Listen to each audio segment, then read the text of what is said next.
It's a Thursday morning. This is the news edition on the AM show. My name is Pakwesi Shandoff. Now, JoyNews investigations have revealed how more than 1 million tons of soybeans and other grain products are exported to Togo, Nigeria, and Benin illegally through Tripoli in the northeast region. Government last year placed a temporary ban on the exports of grains as a measure to protect the collapsing poultry industry. In our latest Hotline documentary, Broken Chain, JoyNews investigates why farmers in Tripoli export their grains to neighboring countries despite the ban.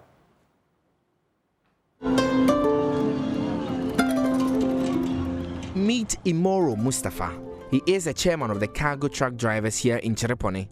He corroborates Imoro's claim of immigration and customs officials demanding bribes from farmers transporting their grains to neighboring countries. We and the borders are put heads together. We pay the immigration 1 bag per 50 pesos. The custom 1 bag per 2 CD. And then there is Togo police too there. And the the custom also there. All of them are taking money from us. Before you get into Togo, you pay 4 destinations before you can get there. So roughly you can pay like 2,000 to 2,500. And do they give you receipt for such payment? The receipt, unless you request, if you don't request, you only pay and then you go. And sometimes if you also insist that you want to collect a receipt, you will get a different price and the price will go high. So because of our fear of increasing the price, we do accept paying without a receipt.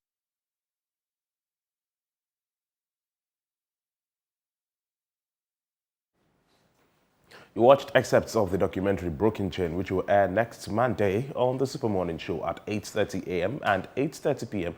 on the Joy News channel. Moving on, the Ghana Universities Administrators Association is asking the Minister for Education and the Ghana Tertiary Education Commission to resolve the impasse at the University of Education, Winneba, to protect the peace of the campus. The registrar of the university was locked out of his office on Monday after challenging the chairman of the governing council's directive for him to go on an accumulated leave. Following the order, the vice-chancellor appointed someone to act in the absence of the registrar. Both the substantive registrar and the acting registrar have been attending meetings at the university, heightening tensions there. President of the Ghana Association of University Administrators, Kwabena Konedo, indicates there's an urgent need to de-escalate the tension that is simmering at the university to protect the image of the institution.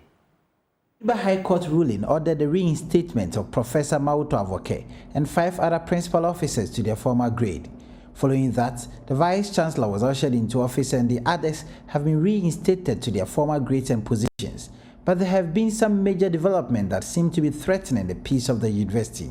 The recent one has got to do with the order of the council chairman to the registrar of the university to proceed on leave and exhaust his accumulated leave.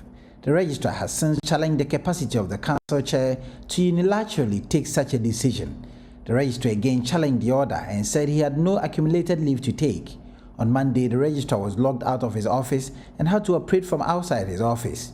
On Tuesday, the substantive registrar had to attend a meeting with the acting registrar also in attendance.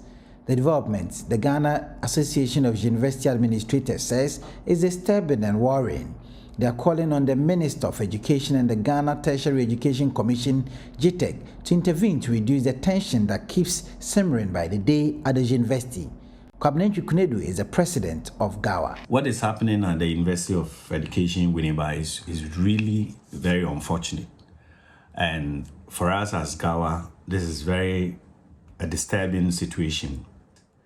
The universities have governance structures, i.e. the council, the academic board, boards and committees that are supposed to deal with issues on university administration and governance.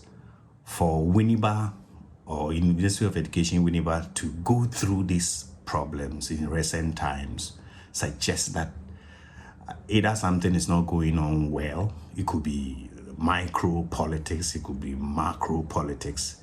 But at the end of it all, we should all be concerned. I would be surprised that just an issue of leave entitlement, either accumulated or otherwise, could degenerate into the flexing of muscles and the show of power. It surprises me that this is a simple human resource duty, very simple. It wouldn't even get to a level where it will go to probably a vice chancellor or a university council or GTech or Ministry of Education. Just simple issue of somebody's leave entitlement, whether he's supposed to go or he was not supposed to go, or he's supposed to take it or he forfeited it. It's basic about human resource practice that Ministry of Education, Honorable Educhum, and then Professor Salifu should move in immediately before it gets to something else. Because I don't think this issue of a leave for a registrar, whether he's entitled or not, should bring an issue of locking somebody's office, appointing somebody to act. And I think Winneba, University of Education is not attracting the positives, even though there are so many positives that is going on in the university. I think the stakeholders should move in immediately to stop this. Even before the Ghana Association of University Administrators spoke on the matter, the Minister of Education, through the Ghana Tertiary Education Commission, GTech, had written to the university management to stay execution of their directive for the registrar to proceed on leave. As it stands now, the University of Education Winneba has a substantive registrar and another that has been appointed by the Vice Chancellor in an acting capacity, and both are at posts. Reporting for JoyNews, Richard Kwejenyakon, Cape Coast. Let's now turn our attention to the Ashanti region, where a computer scientist at the Ghana Technology University, Professor Kester Kwesta Feshi, wants internet users to be mindful when sharing experiences of places they recently visited. Google and other social media apps usually ask users to share these experiences to help track their movement and generate memorable moments. On Thursday, Love FM's Kwesi Deborah speaks with Professor Afechi. According to Professor Quest Afechi, sharing pictures or videos on social media, especially WhatsApp, should not be in the form of a document in order to protect one's information. Information to be obtained by people, they send it as a normal image. So you just send the image via WhatsApp, you don't send it as a document. But when you send it as a document, it maintains all those meta information and it maintains the exact original file that you've picked from your machine. So and also for Facebook, also the same thing. You can post a picture on Facebook and Facebook automatically processes the picture before making it visible for people. So anybody who download your Facebook image will not get the original, the actual original document. So they indirectly protect people. Yeah, but if you want people to have access to your data in your images and in your video based on what is being added to it when you use your phone to take it, then you have to send it as a file.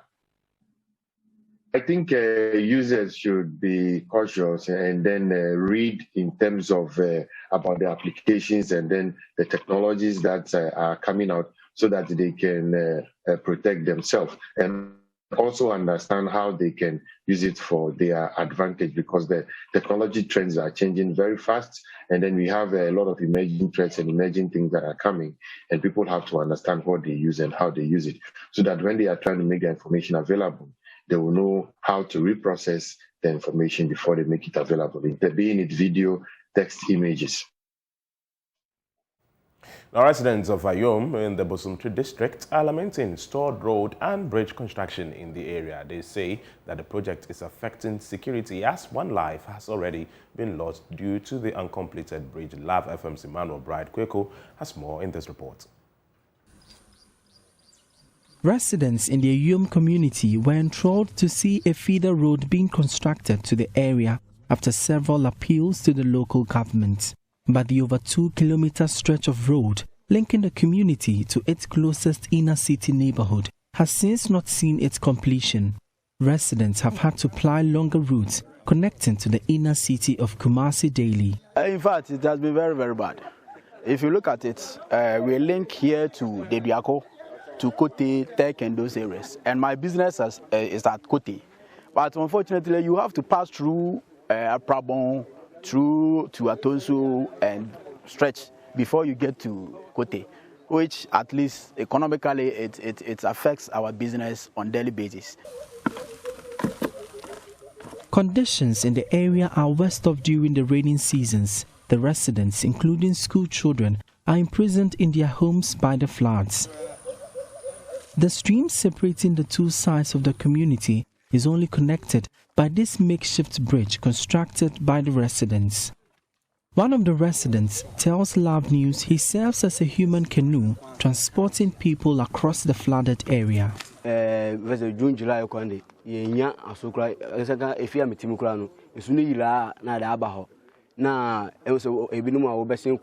This area becomes flooded when it rains. Sometimes I have to carry people on my back to help them cross the river and also run errands for them.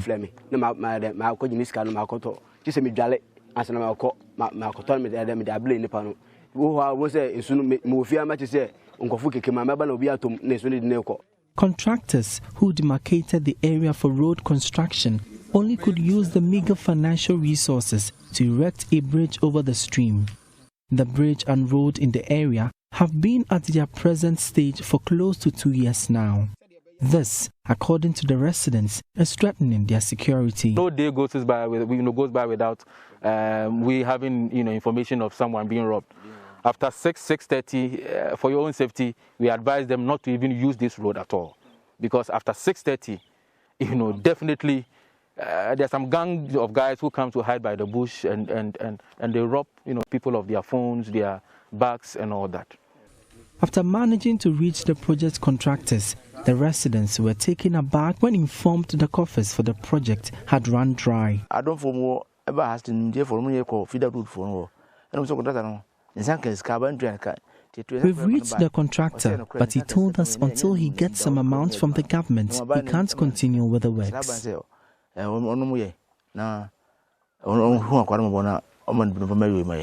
Residents of Oyum are anticipating a date on the year of roads to see the contractors back on site. For JoyNews, Emmanuel Bright-Kweku reporting.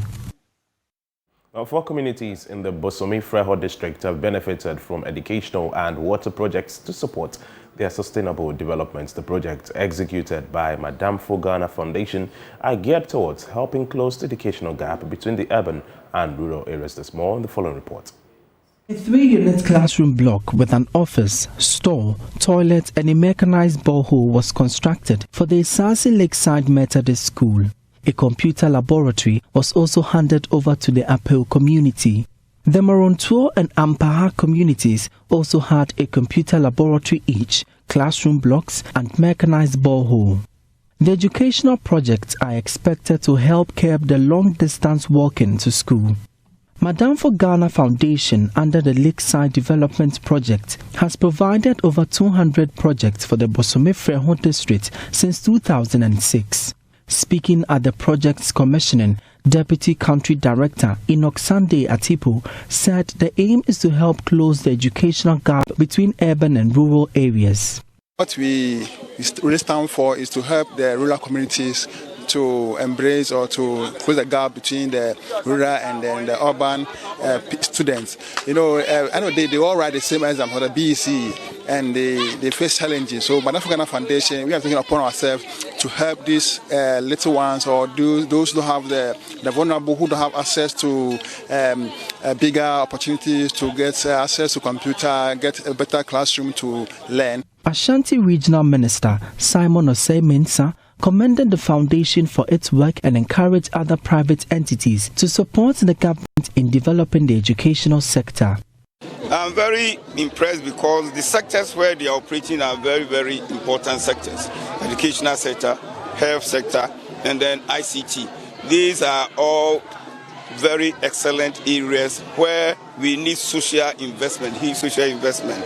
Government cannot do it alone. So if you have an NGO like us that is performing marvelously within, not only in Ghana, but even beyond. But if you come to Ashanti region, we benefited a lot from them. Some brilliant but needy students in the beneficiary communities received educational scholarships.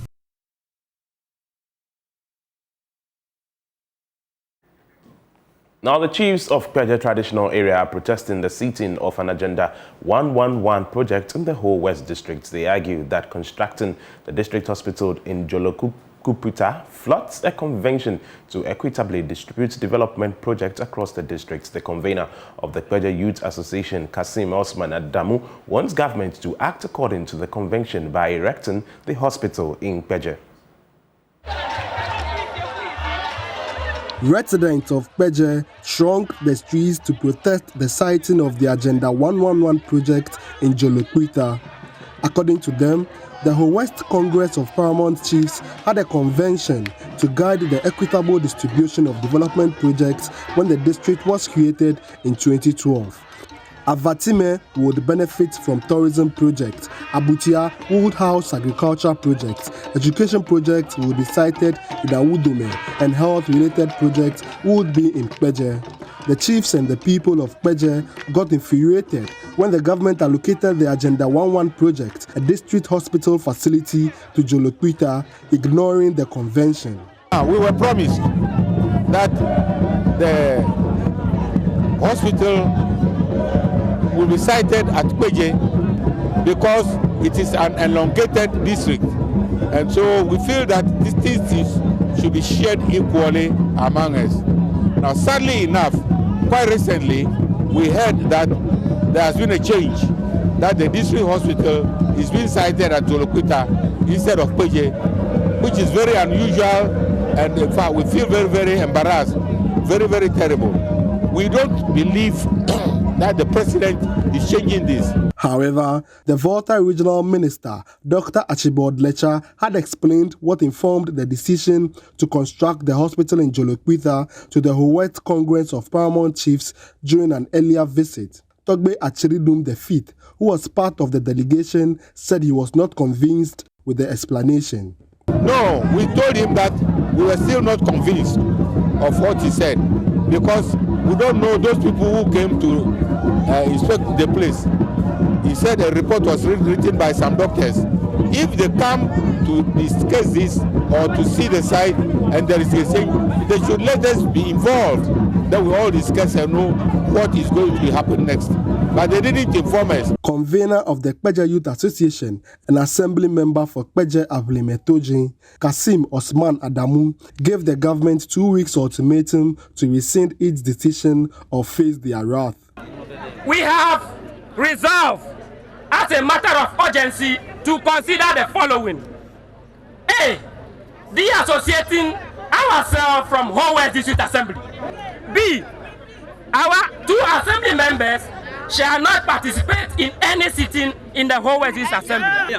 No revenue collector from the Whole West District Assembly shall be welcome into Peje henceforth. Finally, no political activity by the ruling government will be tolerated in any part of Peje community if nothing is done or conveyed to us during the next 2 weeks. Yes. You are also aware that government services will still have to run. So we are pleading with you to agree that as for issues such as waste management, revenue and others, we will continue to handle them. And I believe all authorities are listening and they will get back to you. Fred Kwame Asari, JoyNews, Peje. That's all for today on the AM News. My name is Paco Sishandov. Do have a blessed Thursday. The show continues with Benjamin Akapo.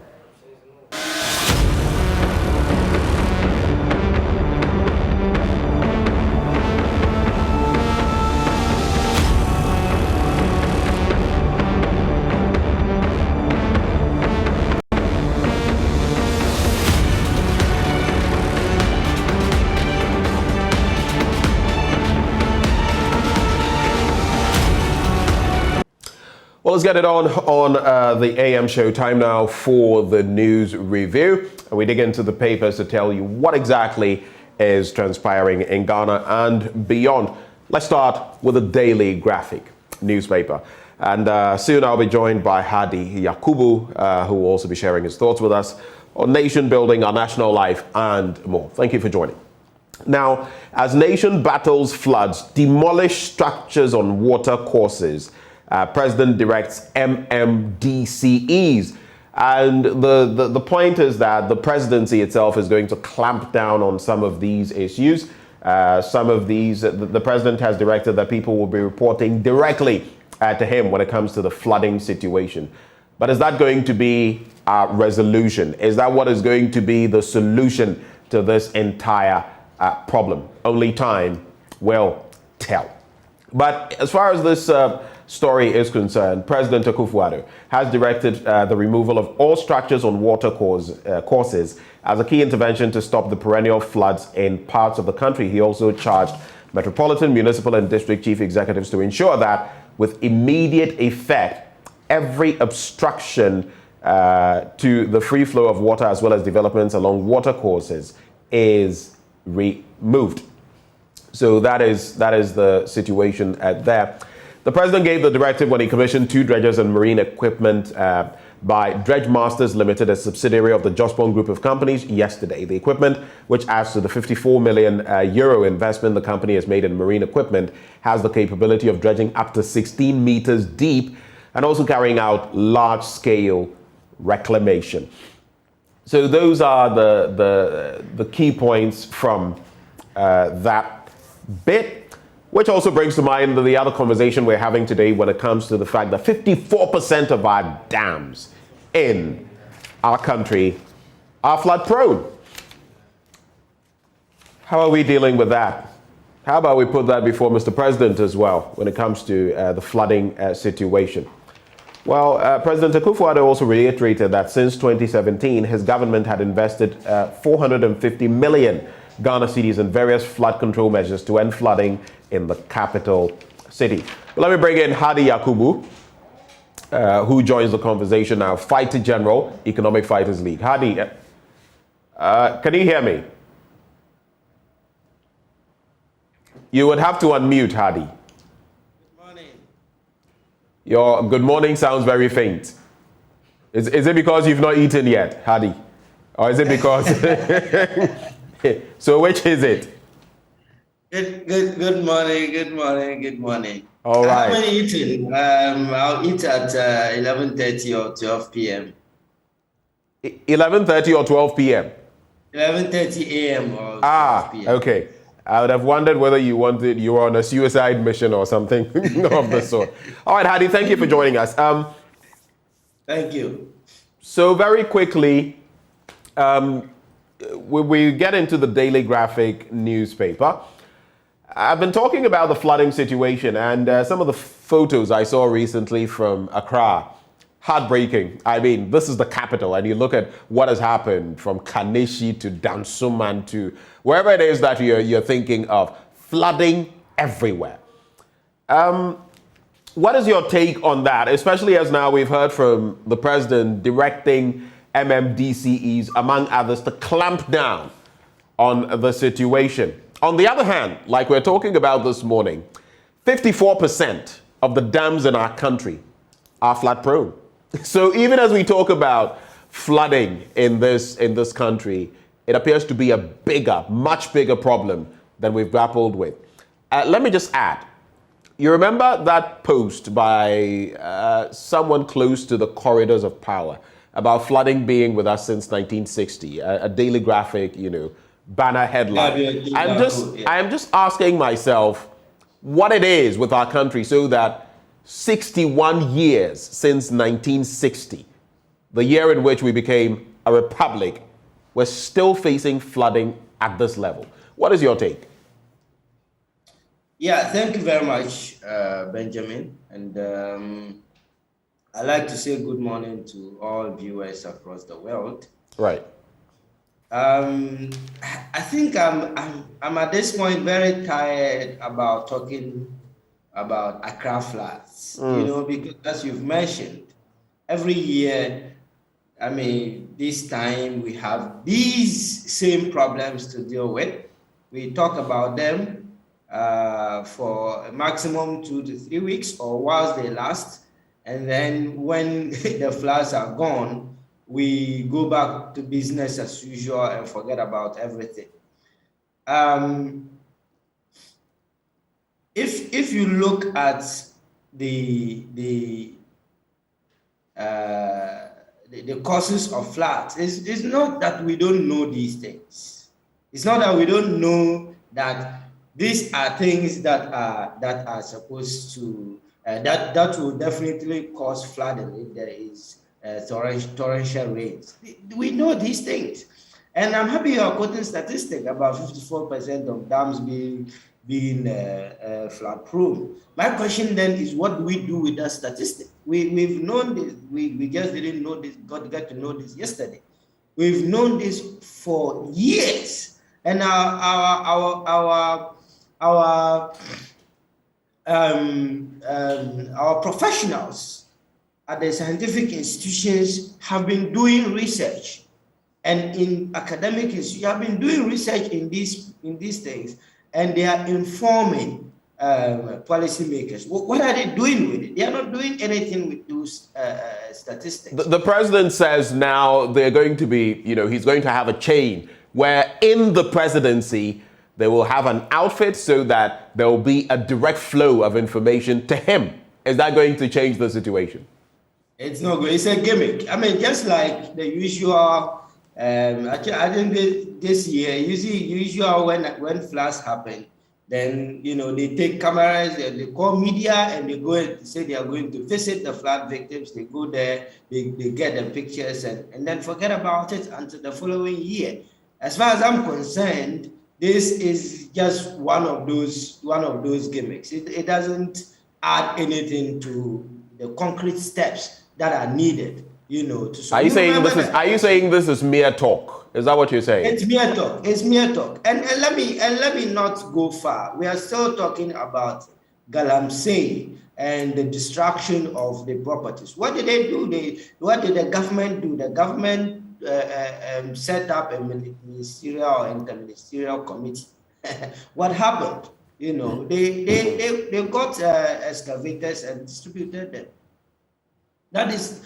So we have to come down from the talk solutions, the talk and forming commissions or forming an outfit, or all of these are gimmicks. We know the solutions, we know the causes.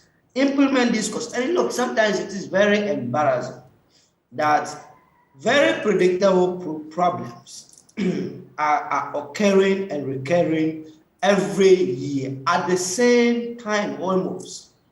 You ask yourself, why is it that our public officials, our governments, and this here I'm talking about governments, look at the long period within which these things keep happening. And our governments, all those years, what have they been doing? There is very little political will to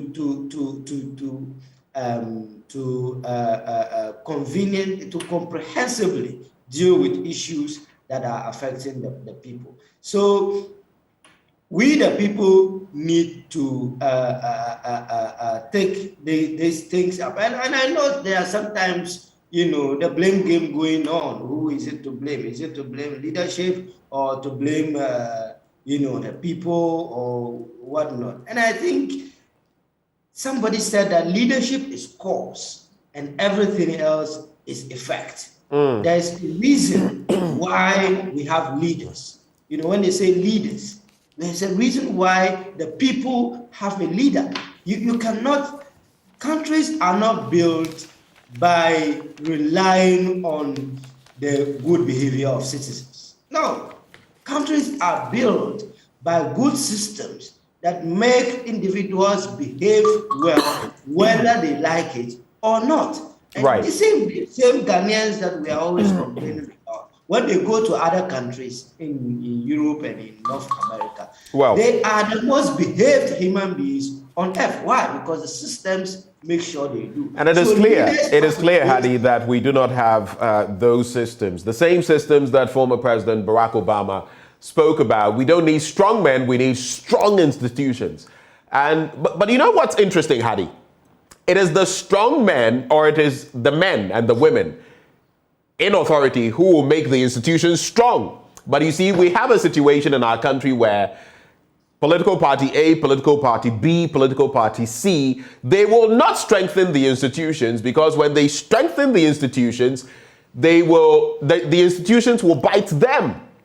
Will bite them. They will not be able to slip through the cracks like they've usually been doing. So let's not even strengthen the systems. Let's pretend to be strengthening the systems when we're actually doing absolutely nothing. And then every day we are saying we're fighting floods, we're fighting corruption, we're fighting everything that has bedeviled us, and yet we never see any results. It's a procurement society, you know, how the Galamsey thing turned out, you know how almost everything else has turned out. This is the same trajectory, and this is how it's been happening over the years. Right. You know, Hadi, let's quickly make some tracks. I want us to look at some other stories very quickly. Now, this will interest you because it also feeds into another conversation concerning the Achimota Forest. It's on page 16. MPs' staff must lead an asset declaration. MPs and their staff must lead an asset declaration. That's according to the Speaker. Let me just bring you details of that story and then situate it in a certain context. So, the Speaker of Parliament, we want to talk about it, so he's starting from home. Alban Sumana Kingsford Bagbing has called on members of Parliament and staff of the Parliamentary Service to show leadership by declaring their assets in line with the Assets Declaration Law 1998, that is Act 550. That, he explained, would enable MPs to hold members of the executive and other public servants accountable. In line with that, Mr. Bagbing said he would initiate discussions with the leadership of the House and other state actors to put in place measures and systems to ensure that all MPs and staff of Parliament complied with the Declaration of Assets regulations. I am wholly in agreement as far as this is concerned, but Mr. Speaker, why this long? Why this long? Because people in public service should be doing this anyway. You know what's interesting, Hadi? I had two gentlemen in the studio yesterday, both members of Parliament. One says he has declared his assets, and of course, you know how it's done, at the start and at the end of your tenure, so that whatever has been accrued between then, if anything is distorted, you would have to justify how you were able to acquire those articles or items of property. The other one said his lawyer was in the process of doing that. But here's where it gets interesting. If you were to ask these members of Parliament, if you were to ask ministers and their deputies, if you were to ask a lot of those in the public sector, Article 71 office holders, and all of those who should be declaring their assets, I'm sure we would all be shocked at how many of them actually declare their assets. And you know why I bring this up? Because of the likes of what we are seeing now from the last testament of Sir John. What is your take on that? Because this is what the Speaker is saying, but again, the system allows people to do this. So within 5 months, people can acquire 3 buildings. No one is saying your salary can't get you this and that. Your take? Yeah, thank you. Ben, I think you've asked the Speaker a very important question in this. And again, we like to dance around things instead of resolving them. If the Speaker is aware that members of Parliament have not declared their assets as they're supposed to do according to law, it's against the law. So he shouldn't be telling them to take leadership. He should be telling them. It's almost like an encouragement. It's almost like an encouragement. Oh yes, exactly. Declare. Exactly. Oh, do the right thing. Let them do the right thing. Yeah, do the right thing. That's what I'm saying. So it's against the law. If they are public officers and they've not done that, it's against the law. So he, as the Speaker of a lawmaking body, should not be persuading or trying to cajole people into obeying the law. He should be asking the law enforcement agencies to do their work, or for the law to be implemented. If somebody doesn't declare their asset, what is the penalty? Those things must apply. It doesn't have to take the Speaker to say that parliamentarians must take the lead, and parliamentarians and their staff. I mean, and this thing about staff, what is it that is throwing that in? Who are the staff of the parliamentarians? These guys, some of these research assistants, I know some of them who are not taking that much. I mean, the meat is where those who have access to the resources of the state.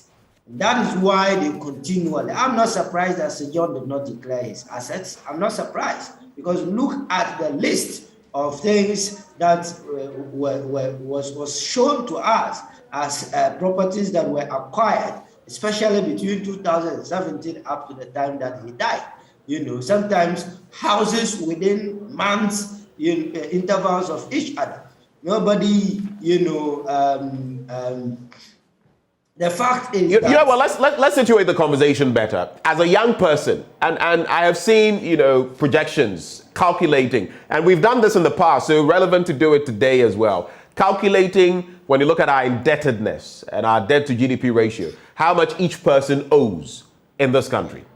Okay? $13,000 plus and all of that. But let's set that aside.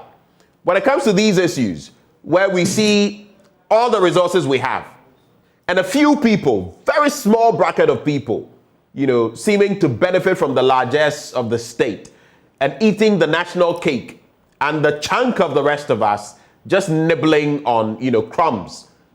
It is a great worry. So as a young person, what do you want to see in this regard? Practically, I think that is what you ought to address briefly so we can move on to other stories. I think there needs to be a comprehensive audit. We've gone past the issue of declare your assets or don't declare your assets. If public officers are going to declare their assets now, what they are going to declare, a lot of them, they will be stolen. Those stolen properties will now be part of those that they will declare. And and by the time they leave, there will be no means by which we can ascertain whether they actually stole resources from us or not. There needs to be a comprehensive audit of resources, even bank account, investments, where they got the money. We need to understand all this. And we have continually said that if there is action or inaction without any consequence, then that action will definitely continue. We do not want people to come and tell us that they should come and declare their assets. We want everybody who has taken one peswa from the national kitty that he is not entitled to, to be dealt with according to local. Let's check out. Ben, I think the speaker should also add to part of the things that he's talking about. One of the reasons for which we are here. One of the reasons for which we are here is that Parliament has basically become a toothless bulldog. I was going to say... maybe don't say it. Well, I knew you'd say I shouldn't say it, so that's why I didn't say it. But Parliament is not doing its duty, and that is why we're where we are. I think your point is made, Hadi. Interestingly, tied to the story we started with about the flooding in the Daily Graphic, Akufo-Addo appointed chairperson of the Climate Vulnerable Forum. What is that? It's an international partnership of countries highly vulnerable to a warming planet. And guess what? We're one of those. And that is the tricky part. On page 16 of the Daily Graphic, no offices, no operations. EC warns political parties. And they've been following through on that. On the back page, farms flooded in Volta region. Cereals, vegetables affected. And these areas affected Angloga, Keta, and Akachi. All of those places with farms for rice, maize, and vegetables flooded. Yeah. Food security. Anyway, let's get into some other papers. The Ghanaian Times newspaper now. Determining global cocoa price. Let's support Ghana Ivory Coast Cocoa Initiative. Cocobot boss lobbies African countries. There's also government remains committed to protecting Achimota Forest. Benito Owusu-Bio, that is a Deputy Minister for Lands and Natural Resources. Well, let's see whether we can walk the talk. President calls on investors, entrepreneurs to spearhead growth and development in West Africa. That story on page 16. 3 arrested for attacking, vandalizing Benya FM. That story is on page 17. I'll take you there, Hadi, because we delved extensively into that story. We spoke to Blessing Ishen, the gentleman who was assaulted in Elmina, Benya FM. And there's a development on that story, so we might as well take it. So 2 more suspects have been arrested by the Central Regional Police Command for vandalizing an Elmina-based radio station, Benya FM. The suspects are Michelle Asabre, 25, and Anthony Eshen, 32 years. The 2 suspects, together with another, Opari Kings, who was arrested earlier, subjected a host of the station to severe beatings. Confirming the arrest, the Central Regional Police Public Relations Officer, DSP Irene Opong, explained that the suspects who went into hiding were arrested on Wednesday evening, which is just yesterday. So those are some further developments. We await seeing how things will pan out. Now, these people are said to have been tied to the MCE in the area, the party in government, and mired in controlling premixed fuel distribution, when in fact they are not even fisher folk. Your quick take as we move from the Ghanaian Times newspaper. I think we continue to give condolences. And our good wishes to the journalist, the victim involved here. This is once again a recurring issue that I think needs to be comprehensively dealt with. You see, journalists are doing a very important work in this country, and it is necessary that we do not endanger them the way you can't just get up, walk to a radio station or TV station and beat up. Hadi, what did you say? You can't just get up, but you can. You can in Ghana. It's happened time without number, and not just limited to this administration. It has happened, and journalists get beaten, and people have to flee for their lives sometimes because they've reported a story and someone is after them. That is very, very unfortunate. That's very, very unfortunate, to say the least.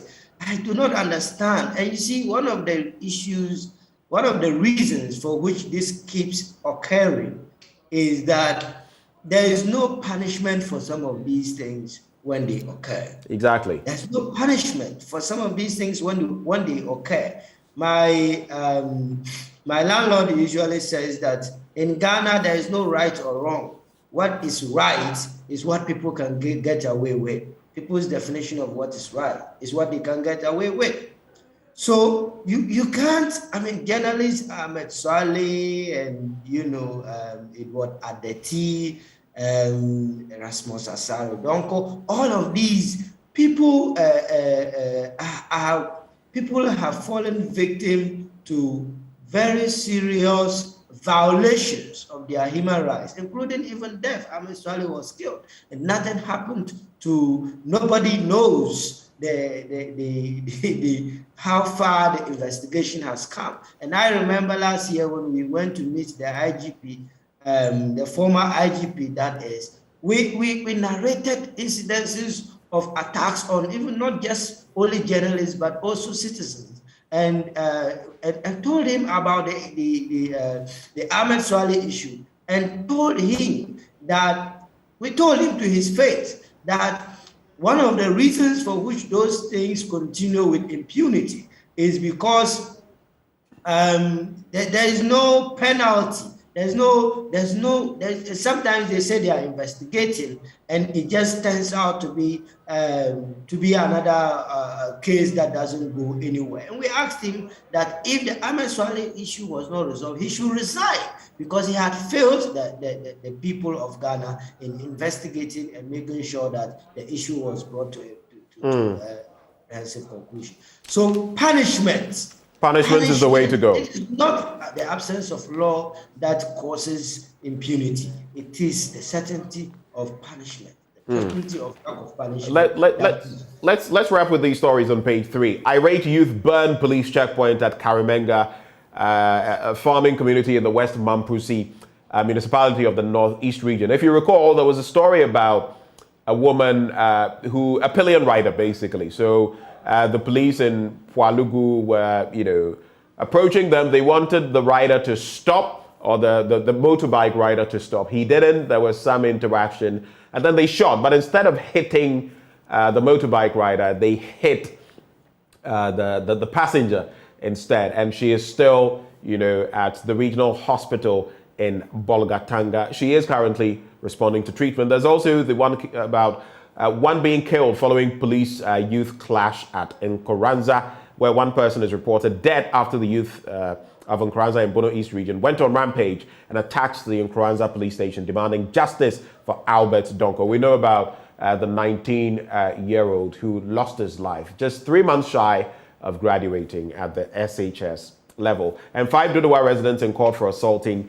ECG workers. Dastardly situation there. Let's do the daily guide. MPP aspirants in tight race. And of course, Nchibwe Siako has his photo there, Chairman Wuntumi. Odeneho Kwekwapia, also a challenger, Robert Kutin Jr., Jeff Konedu Ado, and Kwejo Boateng Ajiman. All of them gunning for those slots. Koa Mixture Now Medicine, pictured there, Professor Samuel Ato Duncan, and Special Prosecutor probes Sir John's assets. That is Kisia Jabing. He is lacing up his boots to commence investigations into the mind-boggling assets acquired by the CEO of the Forestry Commission, the late Kwejo Owusu Efriye. Clear structures on waterways, that's according to the president, and sacked PPA boss in-law get 10 million Ghana cedi bail. Let's quickly take a look at that story as we move on. So page 6 of the newspaper. All right, here we are.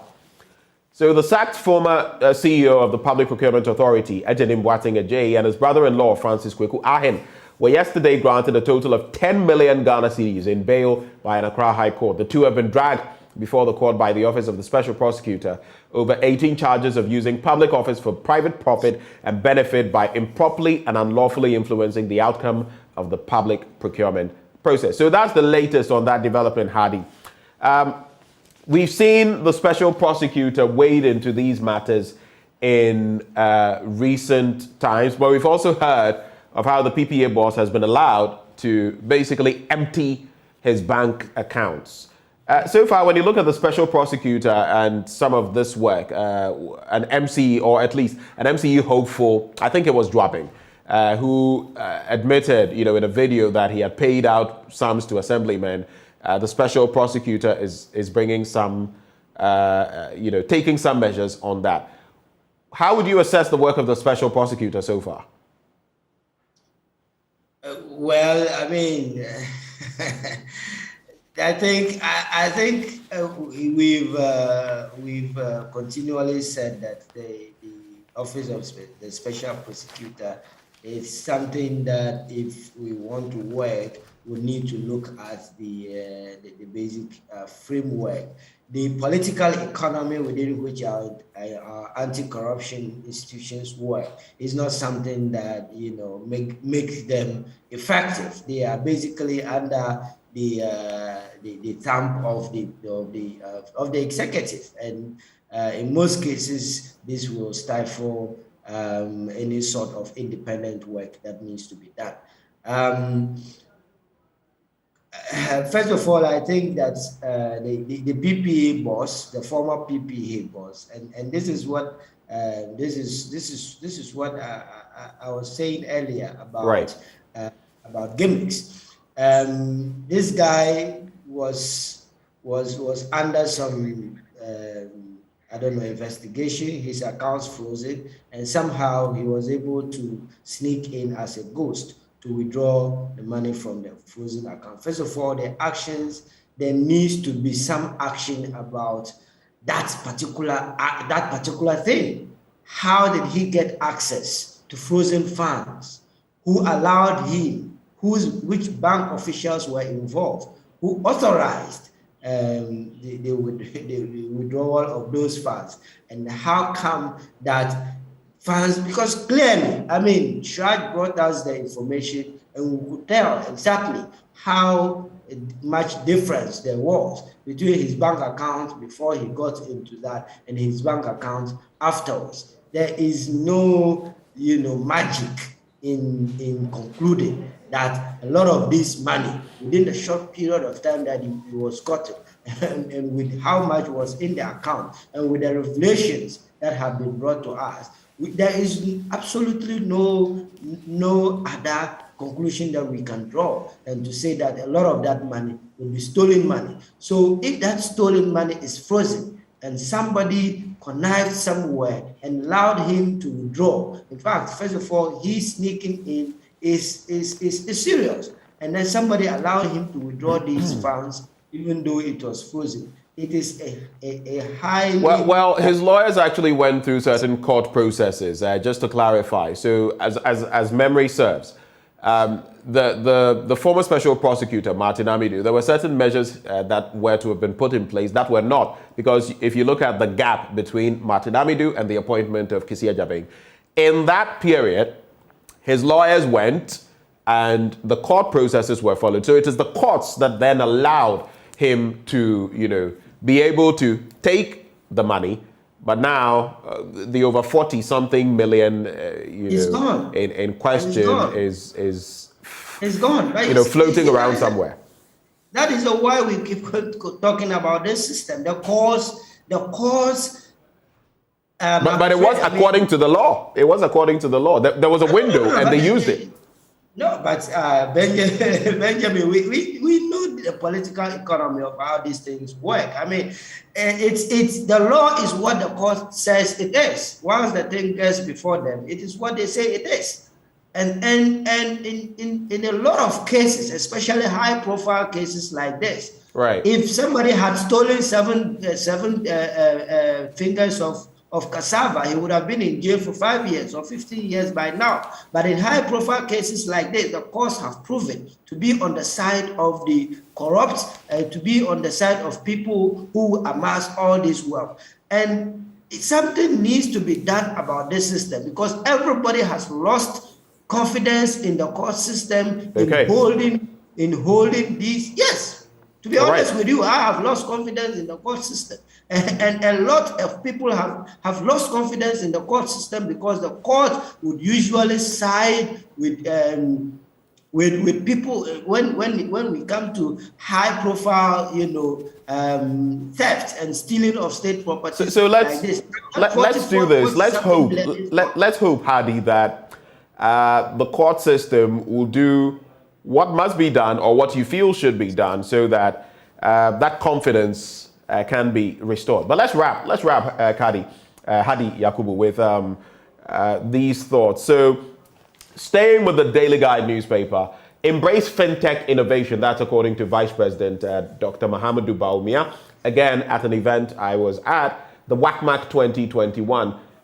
He says regulators should give fintech, financial technology, which is the driver of the next industrial economy, the space it needs to thrive.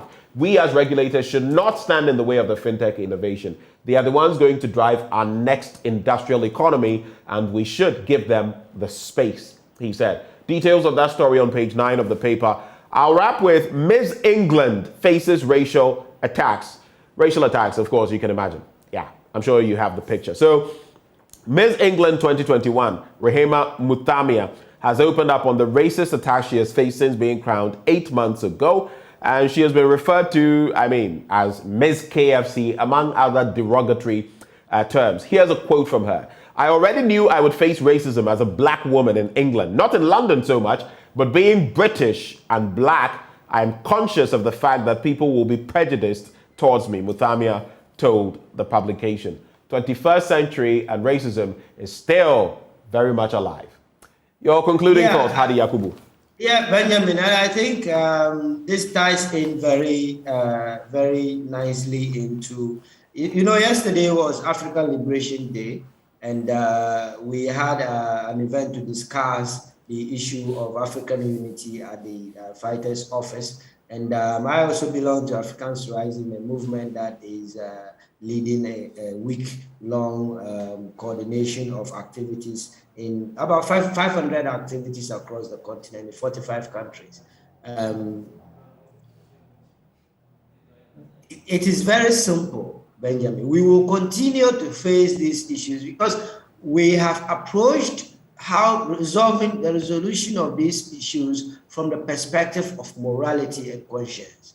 But if there is anything we must learn from history, it is that the people who were perpetrators of the slave trade, the people who were perpetrators of colonialism. And you would have to sum up on your thoughts, Hadi. We've run out of time, so maybe in the next 30 seconds. Are not people who are going to be swayed by moral suasion. They are not people who are going to be persuaded by conscience, by words on conscience. Right. We need to unite our forces as Africans and fight for power. It is only power that power respects. Once we've attained that power, then we can sit down and demand as a matter of right and as a matter of course the respect that is accorded. Right. Until then, we are not. But these are absolutely condemnable, and everybody must condemn every racist incident anywhere in the world. Thank you.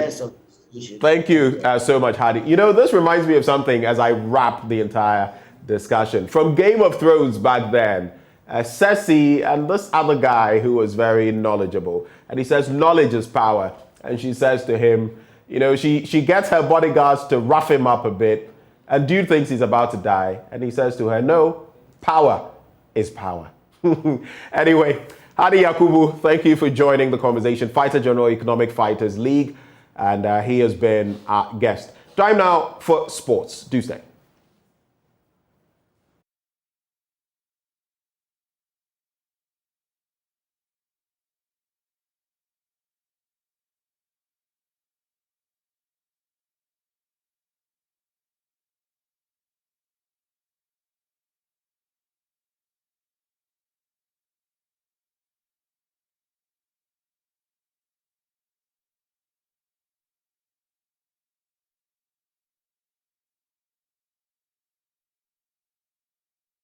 Last year, if you compare the amount of fertilizer distributed to our farmers, you will see a sharp drop this year. From January to May, the amounts that have been distributed are nothing to write home about. Ghana's Agri Minister, Dr. Efriye Akoto, admitting that the country is facing acute fertilizer shortage this year. After several months of farmers warning of the lack of fertilizers and thereby raising the cost of the few available, Dr. Akoto, at a meeting with producers and importers of fertilizer, has said the quantities supplied this year are nothing to write home about. There's an acute shortage of agrochemicals generally, and fertilizers in particular, because of what is happening in Ukraine and Russia. And the sanctions and all those things are breaking the supply chains and making the global trading very, very difficult. If you compare at the end of May for the last 4 years, the amount of fertilizer distributed to our farmers, you will see a sharp drop this year. We reckon that the demand for fertilizer in Ghana is about 600,000 metric tons. And so far this year, we haven't even done 100,000 metric tons. So we are way, way off. Dr. Efriye Akoto, in admitting the difficulties, explained that organic fertilizer might probably be the game changer now, since organic agriculture itself even fetches high premium on the international market. Farmers only last year, at the beginning of the season, were paying 120 cedis per bag of 50 kilograms. Now you'll be lucky to have it for 400 cedis if you even see a bag. And we find that the solution lies in organic fertilizer. I mean, organic agriculture has taken a huge premium on the international markets, sometimes as high as 50% price increase if a product is produced organically. So, and we have a lot of fauna, flora around, and a lot of garbage that we throw away, which could be used for fertilization. I've seen Zoom lion, for instance, we've been having a trading arrangement where they give us some fertilizer, some organic fertilizer. And so are some of the companies that I've had here. But what I've picked up is that given the opportunity, you can supply far more than that. But Michael Padituo, the managing director of the Accra Compost and Recycling Plant, is cautioning against relying only on organic fertilizer. I must put this into context. There's no way we can replace the inorganic fertilizer market completely with compost, because the literature even suggests that when you put the two together, the impact or the effect is more than either of them. You understand? And because compost is bulky, per acre, the amount of compost you needed to complement the effect of inorganic is quite enormous. And we need to be careful when we are speaking to those things. Yes, compost has its own advantages. I mean, because of the organic matter in it, contributes to, healing and then bringing back the soil health. So maybe once the ministry is encouraging the use of organic fertilizer, it must also do well to enhance the importation or production of the inorganic fertilizer, since organic alone might not be ideal. For Joy News, Samuel Kojo Brace reporting. So here we are talking about fertilizer matters and how this is affecting the farming situation. Of course, our food security caught in the mix. We've heard from the Agric Minister, but what is the reality on the ground? What are the farmers facing? And how do we, especially as we're battling the Russia-Ukraine crisis and the dynamics of wheat and other sunflower oil and others not being readily available, how do we mitigate the situation? Well, joining us for a discussion, Professor Julius Hagan. He is with the School of Agriculture at the UCC. We also have Bagbara Tanko, PRO for the Agric Ministry. We'll have others joining the conversation shortly. But Prof, a very good morning to you. Thank you for joining the conversation. Prof, you would have to unmute so we can hear you. Yeah, good morning. Can you hear me now? I can hear you now, loud and clear. Thank you for connecting. So, starting off, we've heard the Agric Minister and what he says about our fertilizer consumption, for example, 100,000 metric tons. And he says we're nowhere near that yet. Good or bad? And what do you see as your initial reaction to these claims about a lack or a shortage of fertilizers in the system? Thank you very much. I'm not too sure if this is the first time we are having a challenge with fertilizer shortage. Before the Russia-Ukraine war, some farmers have been complaining that they are not getting the fertilizer they need to fertilize their crops. And the Ukraine-Russian war has even made it worse. So to some farmers, it's something they've been battling with for a long time. And this is a big lesson for all of us, especially for farmers who do crops which need fertilization to get the yield they need. So I think to some farmers it's not new because they've been battling with this problem. But as a nation, it is a wake-up call for all of us because most of our lands, I think farmers will tell you, we've been farming on the same piece of land over and over and over. So the fertility of the land is low. So without fertilization, it's very difficult to get the yield needed, especially for maize, rice, and other crops. And even those who do vegetables, without fertilizer, it's very difficult to get the yield you need. So the minister announcing that we are short of almost about 400,000 is alarming. And fortunately, unfortunately, we are in the main season for especially maize production. So if there's no fertilizer, which means it's going to affect yield.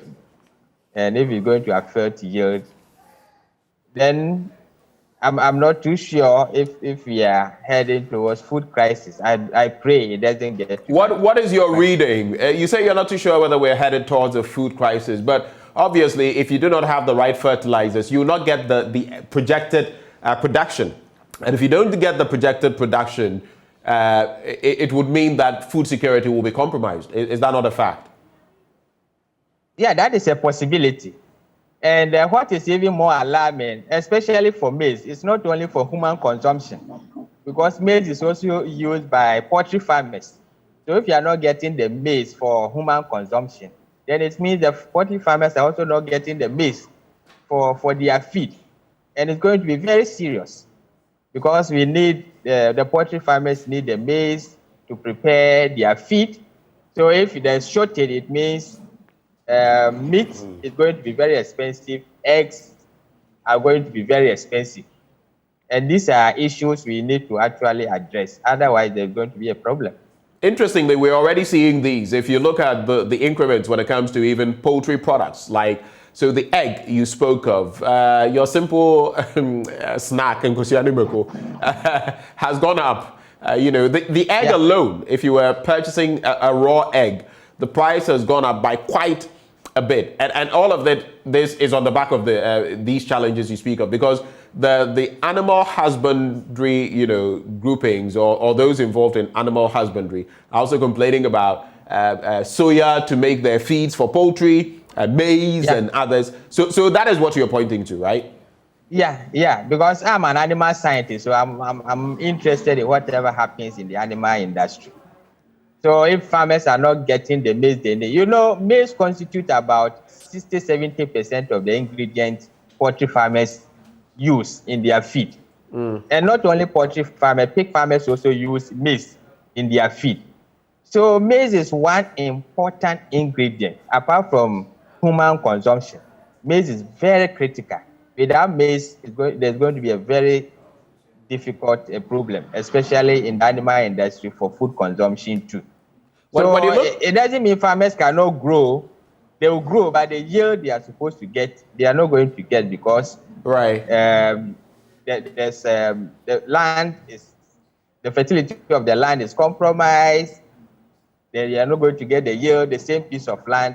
They are not going to get the number of bags of maize they are supposed to get. And when you look at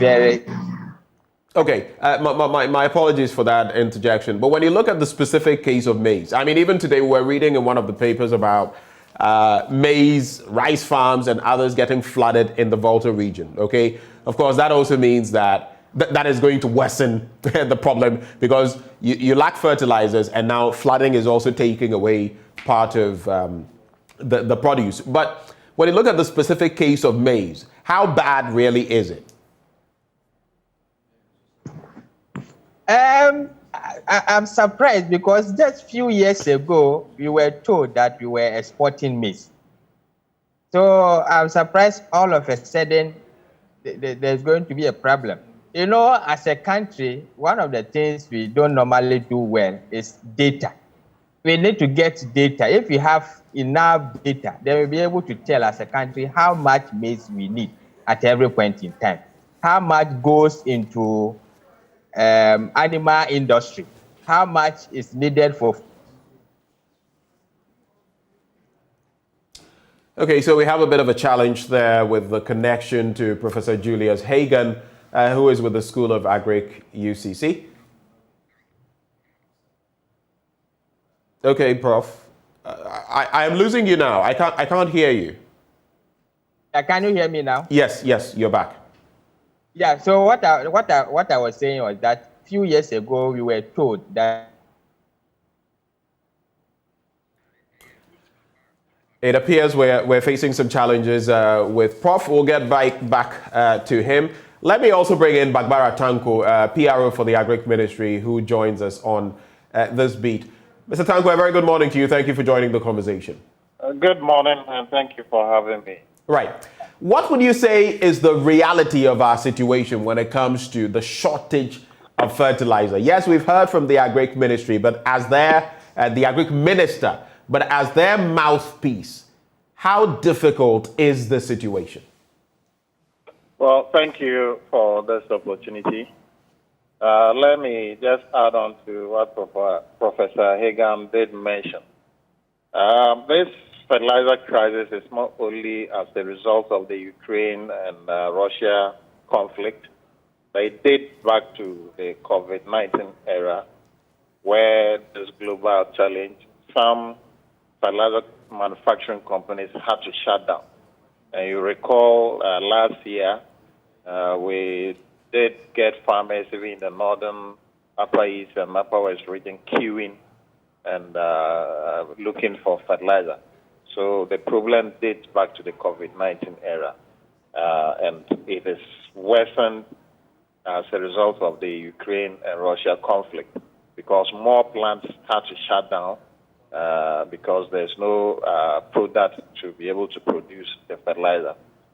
We are coming from a background where farmers were not using fertilizer to the highest level.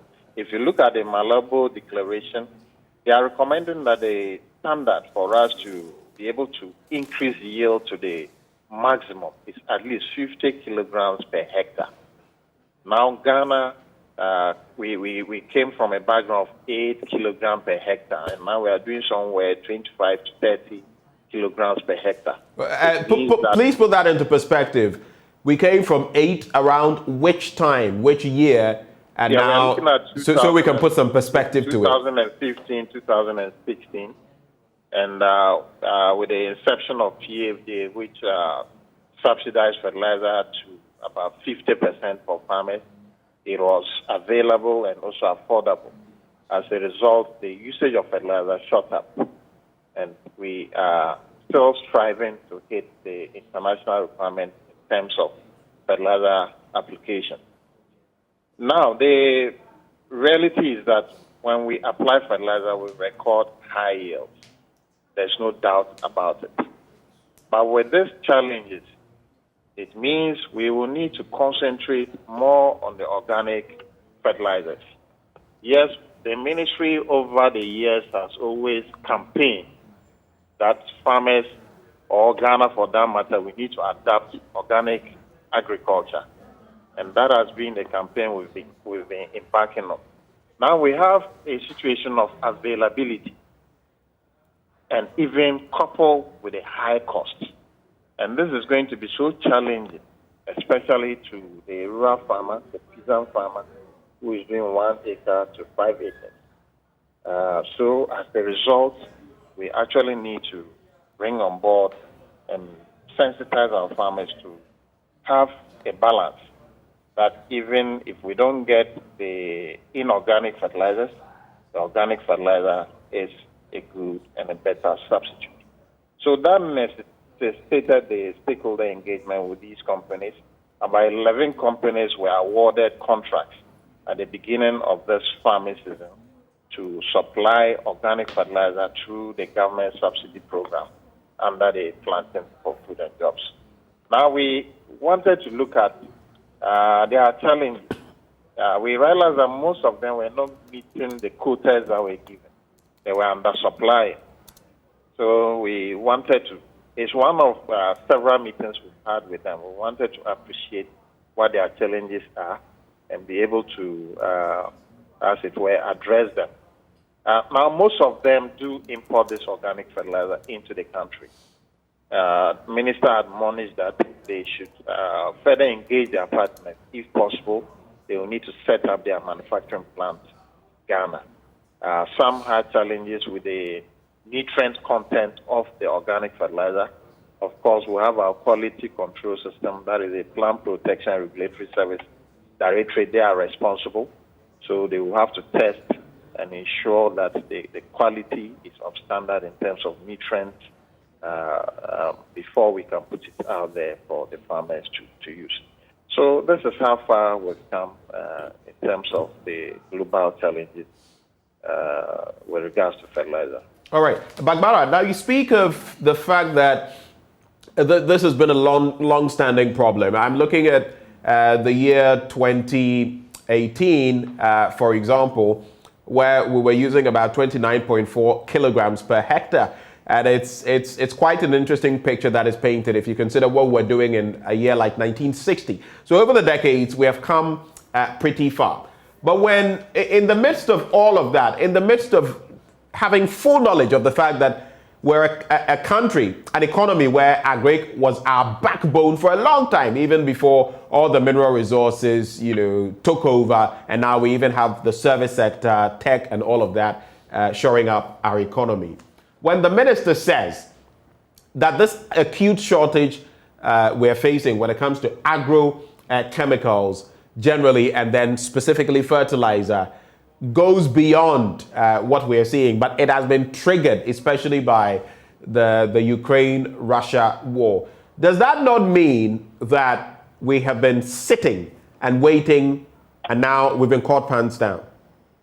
Not at all. We've not been sitting and waiting. The ministry has actually taken steps to ensure that we set up the fertilizer plant, because now as we speak, Ghana, we do not manufacture fertilizer. All the other companies we have in Ghana, they do what we call the blending. They import the material and bag them and brand them for sale. So we have identified the Atwabu gas enclave, and some studies have been completed. It has gone through validation, and the results is quite revealing and very, very encouraging that Ghana can set up a fertilizer production plant. So for a long-term solution, we have what we call the National Fertilizer Council that has been established, and they are looking at it. Ghana is partnering a fertilizer company in Morocco to ensure that we establish our own, and with that, availability will not be an issue, and I believe the cost will also be an issue. So we're looking at a long-term and a lasting solution. Meanwhile, organic farming is something we cannot do without. Even if you go to the European market in terms of vegetables, the quality of organic product is top-notch. And that is what we want to promote as a ministry. We've been doing a science, and that is why it's part of the government subsidy program. The only challenge we have is that it's so bulky. Per hectare, you may need several bags as compared to the inorganic fertilizer. That is the challenge we have. But of course, if it will give us good results, why not? That is the way to go. And that is why we are embarking on this campaign. We are sensitizing our farmers through the extension officers on the ground. That, yes, inorganic fertilizer is good, but the organic is needed. Even when you apply it, it improves the soil structure. Okay, so Bagbara, just to move the conversation forward, it is interesting that you bring, in fact, that was the exact matter I was going to follow up with. Both the fertilizer expansion program and the fertilizer subsidy program, two of them. Now, you've already taken the lead, you took the wind out of my sail, actually, by mentioning that collaboration with Morocco, the OCP. This dates back to 2019, and let me just reference what the Agric Minister said at the time. This was on Wednesday, December the 11th, 2019. And then we spoke about the fertilizer expansion program when it was launched. But the three thematic areas that it was going to focus on was one, to equip Ghana's fertilizer and soil laboratories for improved fertilizer and soil quality testing and sustainable management. Now, has this objective been, achieved? Because I do realize that sometime in 2021, there was a bit of a move on this. But since 2019, that's been 2019, 2020, I saw some documentation about 2021 and a move by the Agric Ministry. And unfortunately, in 2022, here we are with a situation like this. It means we've not been proactive. Is that not the case? That is not the case. We've gone far in terms of what the Honorable Minister put out there. How far have we come? OCP has actually supported government. Now we have mobile soil testing vans that have been deployed. And that informed even the blending of fertilizer. So the Savannah zone, they've done a lot of soil testing, the nutritional content of every element in the soil was measured. And that informed how the blending was going to be done, crop-specific fertilizers. For instance, if you take soybean doesn't need so much nitrogen because it's able to fix nitrogen. So all these soil analysis were done through the support of the OCP. Mobile motorbikes were procured, and the kit, everything was deployed under the Directorate of Plant Protection and Regulatory Services Directorate. So it is work in progress.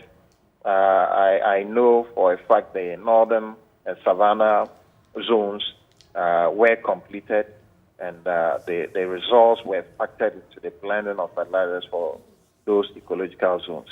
And I think work is in progress, and I'm sure we'll get to the end of it. All right, then in terms of the subsidy program, before we get into other matters, in terms of the subsidy program, there was a rollout slated for between 2017 to 2020. The estimated cost of the entire program was some 3.3 billion Ghana cedis, the equivalent of 718 million. Then the fertilizer subsidy component, that is for the planting for food and jobs, was estimated to cost 1.8 billion Ghana cedis, then estimated at 401 million over 4 years, 2017 to 2020. We are in 2022. What has this program culminated in? If we have expended these resources, what do we have to show? Yes, I'm not so familiar with the figures that you mentioned. I don't have them here. But what I know is that we've come a long way in terms of subsidy for fertilizer. And we wish, as a ministry, we could do more. Because if you have quality seed and then you get fertilizer, the response is quick and it's going to increase yield. It's unfortunate that we have, agric is not the only sector. And due to limited resources, we even had to move from the 50% subsidy program, and we are doing somewhere 30, 15, thereabout as the years went by. So it's important to state that we've come very far with the subsidy program. It has made impact. Farmers have adopted the use of fertilizer, and by so doing, yields have increased. And now farmers know that they need fertilizer to be able to produce. And I think that alone is refreshing. Well, knowing that you need it and having access to it is another matter altogether, isn't it? Yes, so we are confronted with the accessibility. That used not to be the case. It was available, and farmers did not use it. It came to a point they were educated. They got to know that we needed to increase yield. Yes, it was there. We didn't have complaints over shortage of fertilizer, but the global issues confronting us has brought us to this state. And collectively, we need to find a way forward. We need to find a way Are you saying that in a way we could be seeing an artificially created shortage? Because in fact, if we didn't have as many farmers being willing or wanting to use fertilizer as we have had sometime in the past, it would mean that we would have had sufficient supply. But now with more farmers being aware, they are reaching out for the fertilizer, and that is also artificially creating a shortage. Is that what you're suggesting? I wouldn't suggest that as the kind of artificial shortage. That is not the case at all. That is not the case. If those days we look at the planting for food and jobs, especially at the inception of the COVID era, we got to know that the companies were actually running away from the subsidy. They prefer the open market where they can make hundreds and more percentage in terms of profit. But it is not the case as we speak. To be honest with you, some of the companies have had some discussions with the ministry, and one of the companies actually said their biggest plant in England that produced fertilizer had to shut down. And that is a big shock to the company. And the Honorable Minister was pushing that, yes, we need fertilizer for this farming season. And if he could do all he can to ensure that the required quota for Ghana is able to secure that. He gave assurances, and they are in the market and they are delivering. So there's no any kind of artificial shortage created, because if you don't sell to the farmers, who will you sell to? You brought it in for the farmers to use, and definitely you are a businessman, you want to also cash in.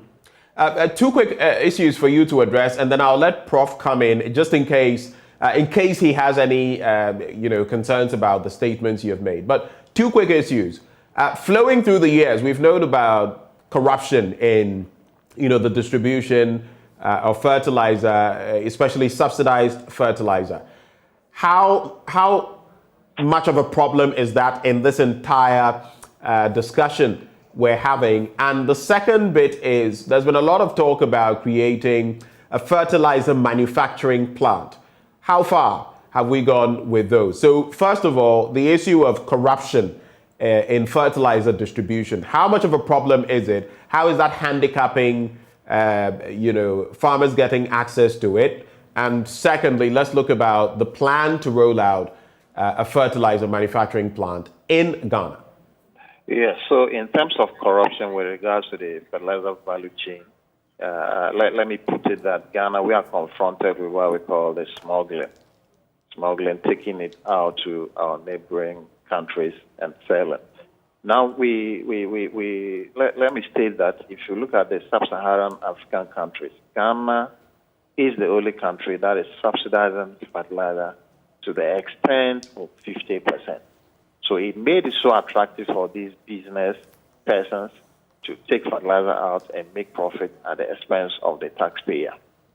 We started just to clarify, our subsidy, is it 30% or 50%? We started with a 50%. It's since been reviewed, and as I told you, challenges with the taxpayer resources. So currently, where does it stand? Yeah, I'm not sure. I wouldn't want to put out a figure there, but certainly it's not 50%. It is not 50%. All right, please go on. Yes. Yeah, so those are the challenges. We've had to go through reviews, and thankfully the Peasant Farmers Association were on the grounds, and they were monitoring and telling us the route, the means in which these business people take the fertilizer out. They've advised the ministry. We've come this far. We've gone through several reviews, including branding the bags, planting for food and jobs, not for sale. We've gone to a point that we've done away with the use of coupons, and we've empowered the private sector. We've put officials at the shops of these private enterprises. When the farmer goes, you have to register with a national identity card, your name, your farm size, the quantity you are buying. All these things are documented. At the end of the day, they will have to submit a return sheet to the ministry, which goes through a process from the district director to the regional director to the regional minister before getting to the ministry, so that we will have a monitoring system to ensure that the actual beneficiaries had it. So we go through the list, and at times we place calls, random calls, to ensure that the list we have are actually farmers who benefited. So we've gone a long way in curbing this. National security, the security services are also on the ground supporting these efforts. Right. Do hold for me. Let me just see whether Charles Nyaba or Prof. Hagan might have some concerns to share with you. But let me bring in Charles Nyaba, President of the Peasant Farmers Association of Ghana. Thank you for joining the conversation, sir. Good morning to my brother Tanko. I listened to him briefly. Yeah. Okay, so some points made. One, that yes, we're facing some situation when it comes to fertilizers, but we have increased the number of farmers who are aware of the need to use fertilizers, and that in part is also creating more pressure on fertilizers. Again, the point was just made by Mr. Tanko, PRO at the Agric Ministry, that because we subsidize up to about 50%, but not 50% currently, it makes our fertilizer attractive for smuggling. That is where the corruption comes in. And when it comes to the bit about creating a fertilizer plant, we are not there yet. Your quick reactions to these, Mr. Nyaba? Okay, thank you. First of all, let me thank the ministry. I think we have been submitting reports to them as a way of feedback on how farmers are feeling about the planting for food and jobs. And I think I'm very happy that in the past 1 week or so, they have taken a bold decision on some of the inputs that we've been making, that we need to begin shifting towards producing internal inputs so that we don't depend so much on external markets, so that what happened in Ukraine and Russia, in future, if similar things happen, we don't feel the impact. Now, let me first of all indicate that the plan for food and jobs was set for a main purpose of ensuring that they release smallholder farmers from high cost of production and then increasing their income, and then at the same time creating jobs. And then the other leg was also to ensure that we are able to empower our domestic agro-based industry. So within the year, if through planting for food and jobs, farmers have been able to get their rights to consume fertilizer, and it's becoming difficult for government to be able to continue to fund fertilizer subsidy.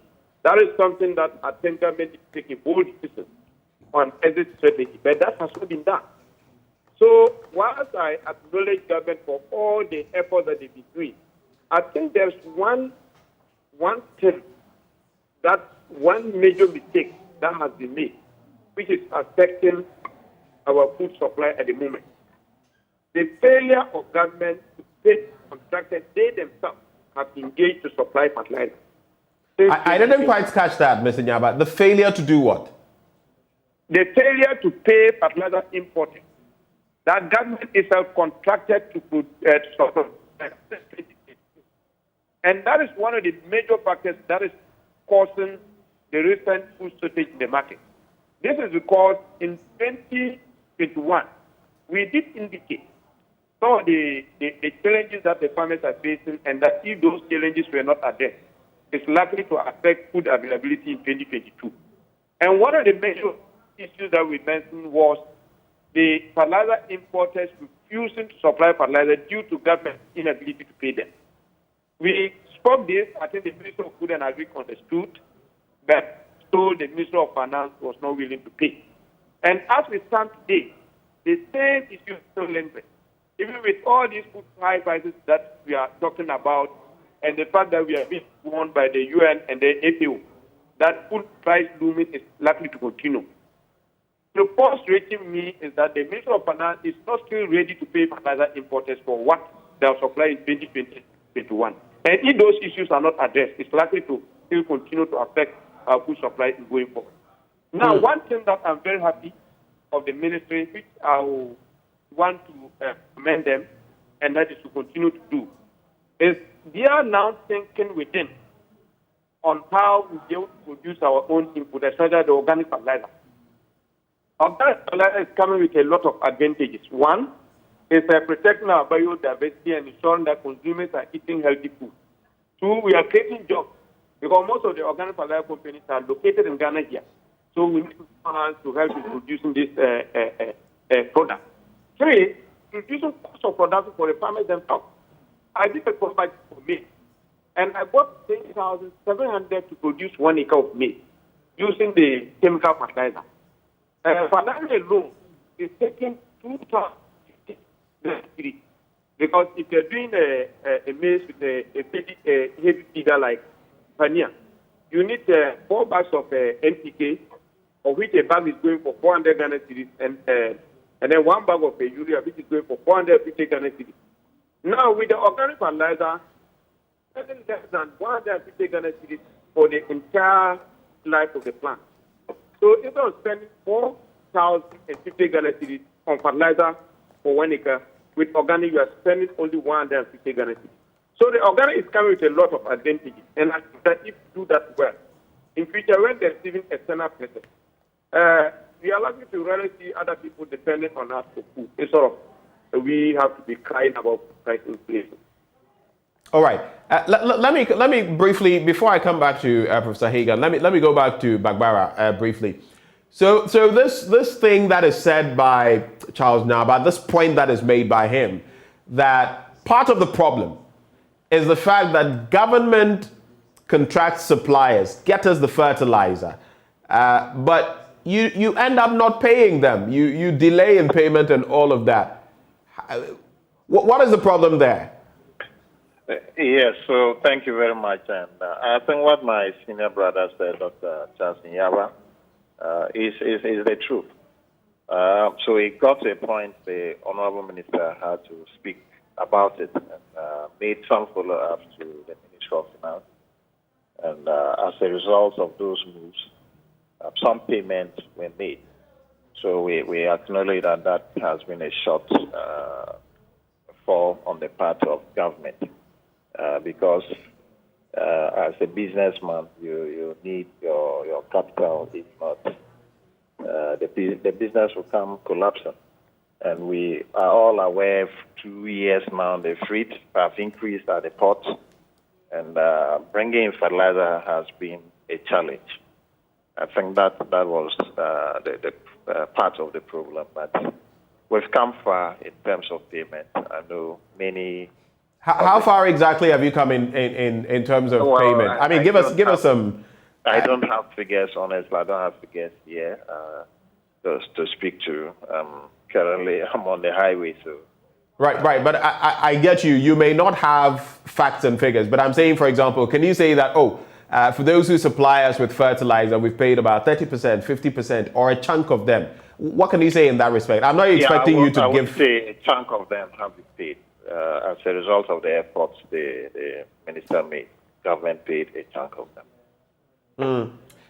Hold for me, Mr. Tanko. Mr. Nyaba, is that comforting? Is that the reality?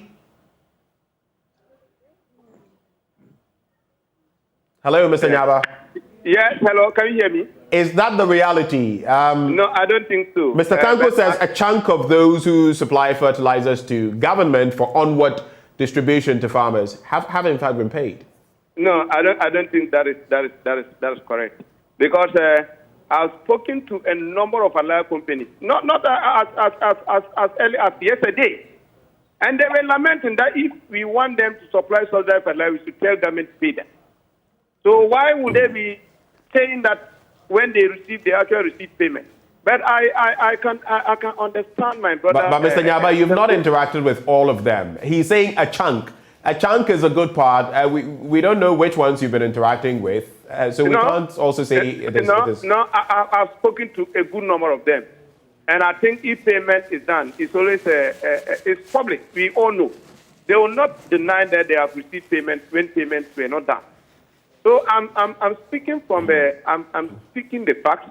You know, I'm not working with the ministry, so I can talk. But my brother Tanko cannot talk because it has to do more with politics, and then he cannot go in to say that government have not paid, and then later on you'll be in trouble. But I'm telling you for a fact that as we speak, allied companies have not received payment, even though the minister is trying to appeal to some of them to start releasing the subsidized fertilizer.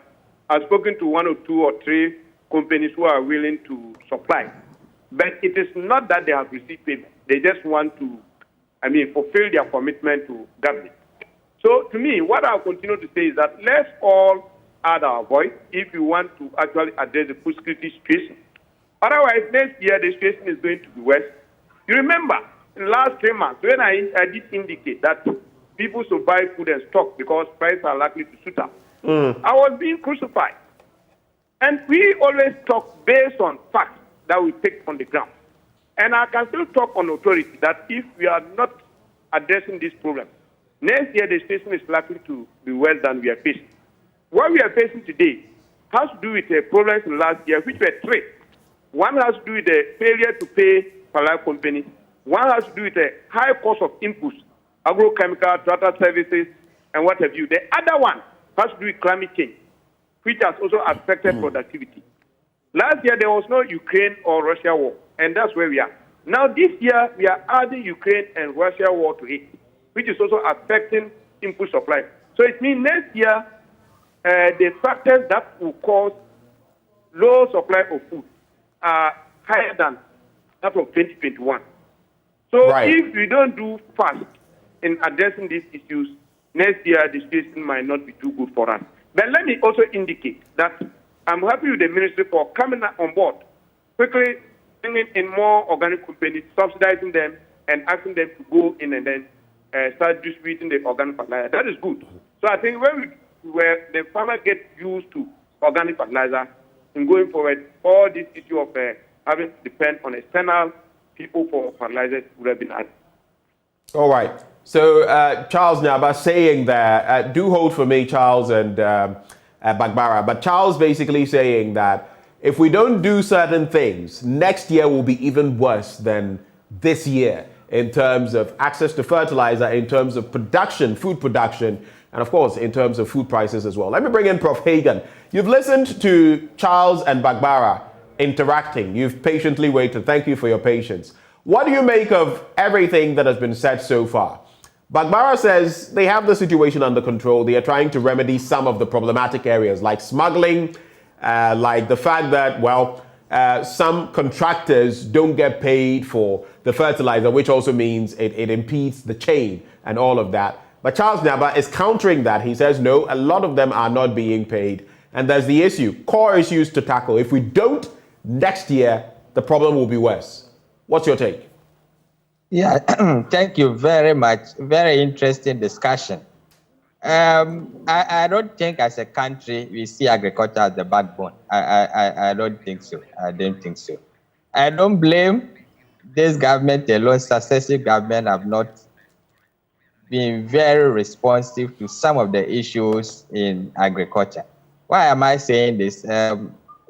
We discovered oil almost about 2010, about 11 or 12 years ago. We knew that one of the things we could do with oil is come out with a fertilizer campaign. Fertilizer is needed in the agricultural sector. So we should have had a fertilizer plant long time. So not only this government, successive government have not been very proactive when it comes to agriculture issues. The ministry is trying what they can do to help salvage the situation. But I've also interacted with some few farmers. The reality on the ground is sometimes even the fertilizers don't get to them at the right time. You know, some farmers do sell the fertilizer, not because they really want to sell, but because if you send the fertilizer to them at the wrong time when they don't need, because every crop or every Right. So that's quite a problem, right? You're bringing it to me, but the time when I needed it has elapsed, so I have no use for it. Yeah, so I have to dispose of it because every plant or crop has a critical period for fertilization. If you don't fertilize it at that particular time, there's no need. You don't need it at that time. So the planting for food, the job is a very good policy, but I think there are some issues they need to address. Then let me also come to the promotion of this organic fertilizer thing. I believe we should understand that farming is science. Farming is not trial and error. If you are not careful, you push quite a number of farmers, especially those into vegetable production. But immediately they are told that the alternative is organic. Organic is not just anything. I've had instances where farmers go to some poultry farms and just gather the manure and dump them on their plant. That is very serious. It can be very terrible. So organic doesn't mean anything you put there. I'm happy some companies have started producing organic fertilizer. That is recommendable. But we should not encourage farmers to just go and pick anything. Manure which has not been properly decomposed, because you can't just use the raw manure. You have to allow it to properly decompose before you can apply it. If you just dump them on the crops, you may kill the plant or crop. So in as much as we are promoting organic, I think we should also let the farmers understand that it's not just dumping. Okay. Then one area I believe as a country we have not also done too well is to ensure large-scale commercial agriculture. Peasant farming is good, small scale is good, but any country that has developed that is food secured is large scale. Because if you are doing a small scale, your cost of production is always going to be high. And the government must always have to come in. So we should also encourage large scale, hundreds of acres, thousands of acres, hundreds of thousands of acres. When you do it that way, you reduce your cost of production. And when your cost of production is reduced, average person on the street can afford food. So these are some of the issues I want to all right. bring up. Do hold for me, Prof. Do hold for me, Charles Nyaba. Mr. Tanko, if you have any quick wrap-up comments, you can give them and then you can take leave of us as we continue with the conversation, sir. Mention that in terms of payment, I'm not sure the percentage of payment. I chose the word a chunk to describe that some payments were made. Right. And that I know, but putting a percentage to it, I'm unable to do that. Let me also say that Prof, he's turned out a lot of graduates who are in the agri sector, and they are doing very well in terms of educating the farmers on the type of compost and the process it must go through before it becomes food for the plant. So let me give him the highest level of assurance that his officers on the ground are taking care of that. So thank you for this opportunity once again. Mr. Tanko, thank you so much for engaging us. Bagbara Tanko is PRO for the Agri Ministry. So coming back to you, Charles Nyaba, it appears this problem is more convoluted than we're seeing.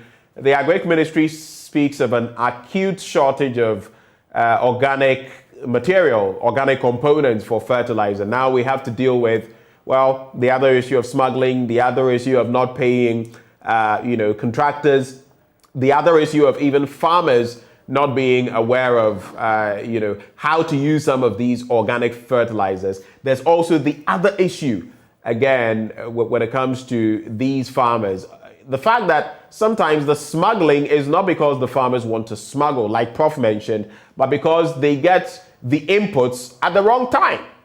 And so they have no use for the material and they end up maybe smuggling it to neighboring cities. What then is the way forward, especially considering a solution like setting up our own fertilizer manufacturing plant? But let me also add my voice to thank Prof for bringing those issues up in terms of understanding the composition of organic material that we are feeding the crops with. I agree with him perfectly, but we also rely heavily on the agronomists to be able to advise us on what to do in going forward. But our major encouragement has to do with the fact that if you begin to have our domestic industry producing inputs so that we don't have to depend on external factors to get these inputs produced, it will be able to address the issue of timely delivery of these inputs and then the cost. Because if you look at the organic, for instance, when I did my course build-up, with organic, you would have been reducing closer to 2,000 Ghana cedis to apply for 1 acre compared to if you want to go by the organic. Now, the other area that I would like us to look at, which is a cardinal, if you are talking about trying to transform the sector, has to do with access to water. We need to invest, as we are thinking about inputs, we need to invest heavily on irrigation. Because you realize that one of the major factors why our yields have been very low is unreliability of the rainfall pattern, the rains coming very late.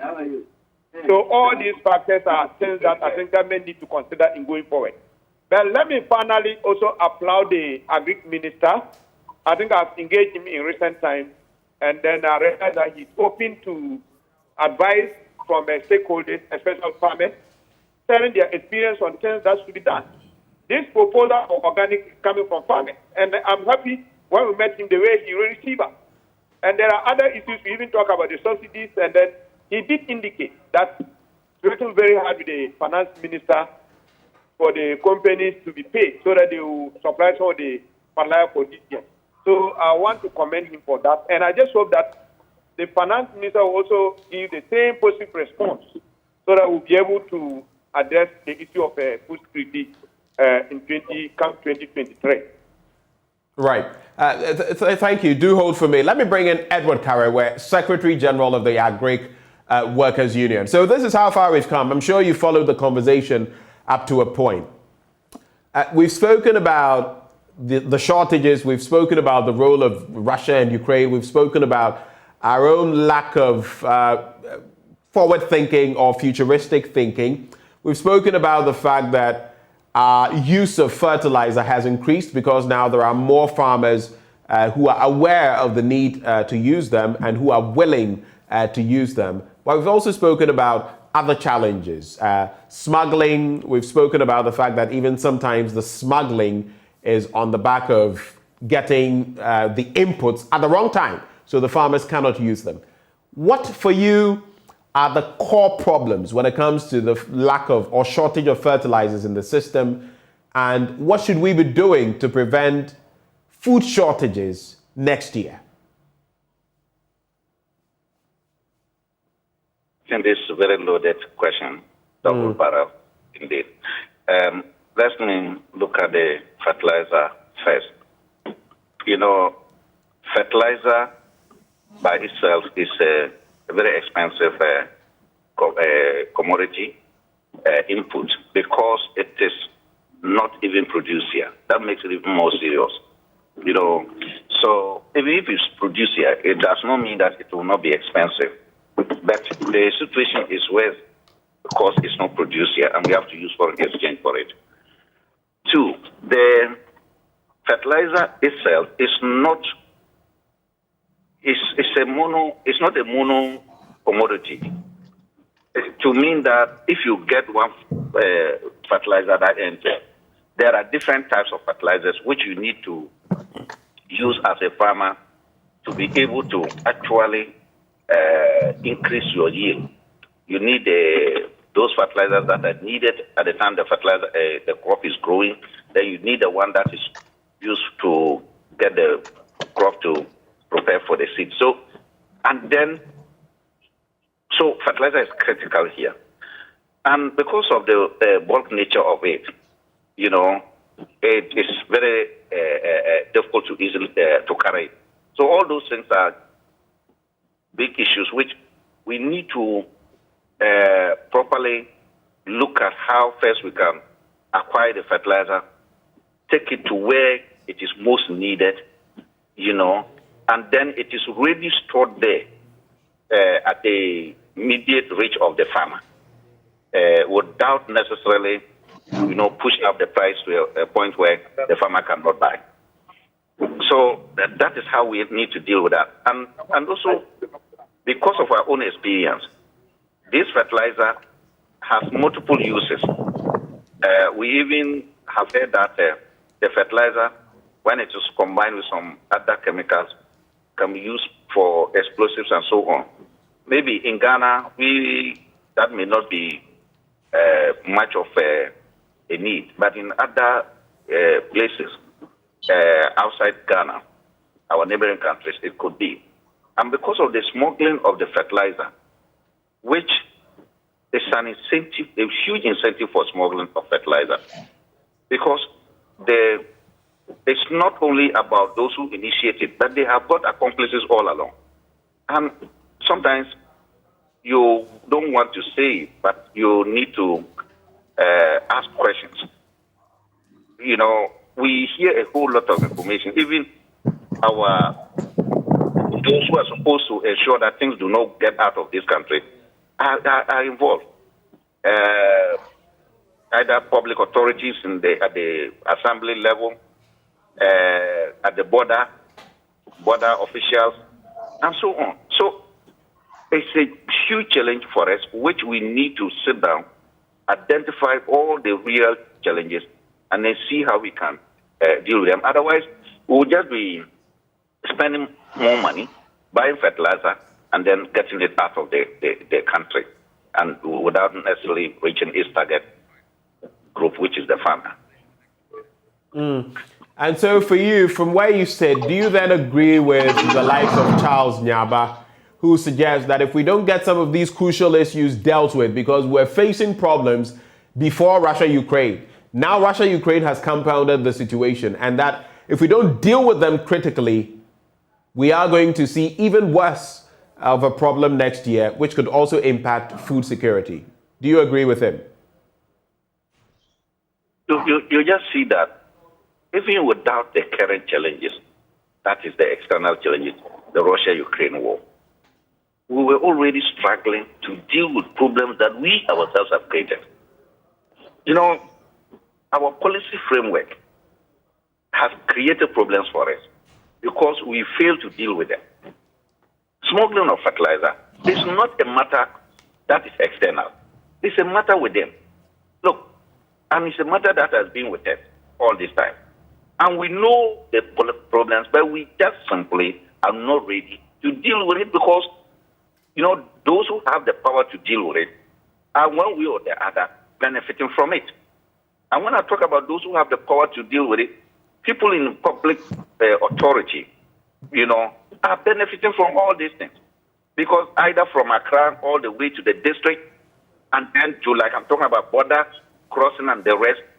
So there are instances where you find fertilizer about 2 trucks, 3 trucks of fertilizer packed. The following morning, it disappears. Where does it go to? It cross the borders. So there are those things that we can deal with. So it is not the Russia-Ukraine war. In fact, it has come to exacerbate our problem. And we need to deal with ours first. In fact, if we had done our work well, the Russia-Ukraine war affair would have been moderated. Okay. But now it would have been moderated by our internal, you know, systems. But because we are simply having a weak system, we are not producing enough food, we don't have safety for fertilizer. If we don't import, we cannot have fertilizer for the following year. And the fertilizer is normally not there. It is only when we start farming that we talk about the fertilizer. Then the minister will say we are going to supply the fertilizer. It comes at the time it's no more needed. Then it's also smuggled. That we don't store it against the following year. And we take the fertilizers from companies for 2 years. We have not paid. I mean, all these are the problems that we need to deal with. Right. The problem is actually not the Russian-Ukraine war. All right. It has only exacerbated. So we can deal with that. But you see, in all this, going forward is that we just need to increase our investment in agriculture. Look, we can cut down in all areas. We just need to increase investment in agriculture for this year. And I'm telling you that what I know is just that we are doing little. Okay. If you compare this year as against last year, what we did for agriculture. And you don't expect to do the less things and get greater things at the end of the year. So our output at the end of the year, there's no way our output would be as much as even last year.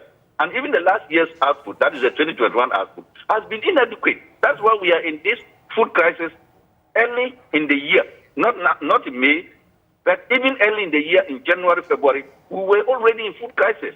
Prices have gone up. So 2023 will just be worse. All right. 2023 will just be worse. I'll take 30 seconds wrap-up comments from Professor Hagan and Charles Nyaba, and it's a wrap for this conversation. I'll start with you, Professor Hagan, in some 30 seconds. Your final thoughts. Yeah, thank you very much. And I believe my colleagues have spoken well, and I believe and just hope that the ministry has taken key. Production goes beyond just fertilizer. If we have all the fertilizer we need, I'm not too sure you're going to get the productivity, but at least it will do something. My question is that those who are going to use organic fertilizer must understand and know how to apply it, when to use it at the right time. Then the government should also ensure and fast track the fertilizer company Okay. Let me bring in Charles Nyaba for your final bite. 30 seconds. So, on our part, I think the whole of last 3 weeks, I was on the field interacting with the farmers, encouraging them to go into expanding their production, and the new farmers also join, because we, the farmers, will take advantage of high cost of production to also make profit. The cost, we will shift it to the consumers. So if government wants consumers to buy food at a lower price, then they should subsidize. Otherwise, we will continue to produce, but we will sell it at a price that we will continue to also remain in business. Thank you so much. Charles Nyaba, President, Peasant Farmers Association of Ghana. We've had Professor Julius Hagan, who is with the School of Agric at the UCC. And of course, we also had Bagbara Tanko, PRO of the Agric Ministry, and Edward Karewe, who is with the Ghana Agricultural Workers Union. All of them joined us for that conversation. But coming up next, our second big story. We're looking at the issue of Christians and corruption. We resurrect that issue. Now, earlier this month, we heard from Simon Osei-Mensah, Ashanti Regional Minister, who says corruption will end if Christians follow what they are taught. But the Christians have hit back and they are blaming him and his ilk, the politicians, for not enforcing the law. So how about we look at it from the perspective of a political scientist? That is the conversation we're having next on the AM show. We'll be right back.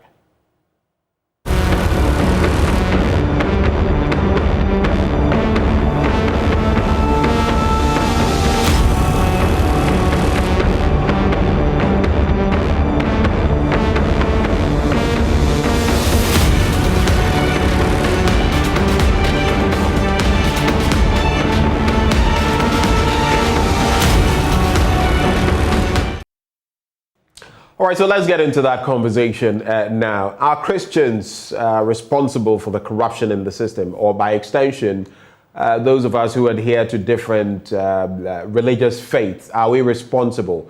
Is it the politicians that are responsible? Where do we go from here? Joining us for the conversation, Dr. Kwame Asah-Asante. He is a political scientist, director of the Center for European Studies at the University of Ghana. Doc, good morning to you. Thank you for your company. Good morning, sir. So let's start from the standpoint that Christians especially are to blame. That's according to Simon Osei-Mensah, Ashanti Regional Minister. Do you concur? Do you agree with him?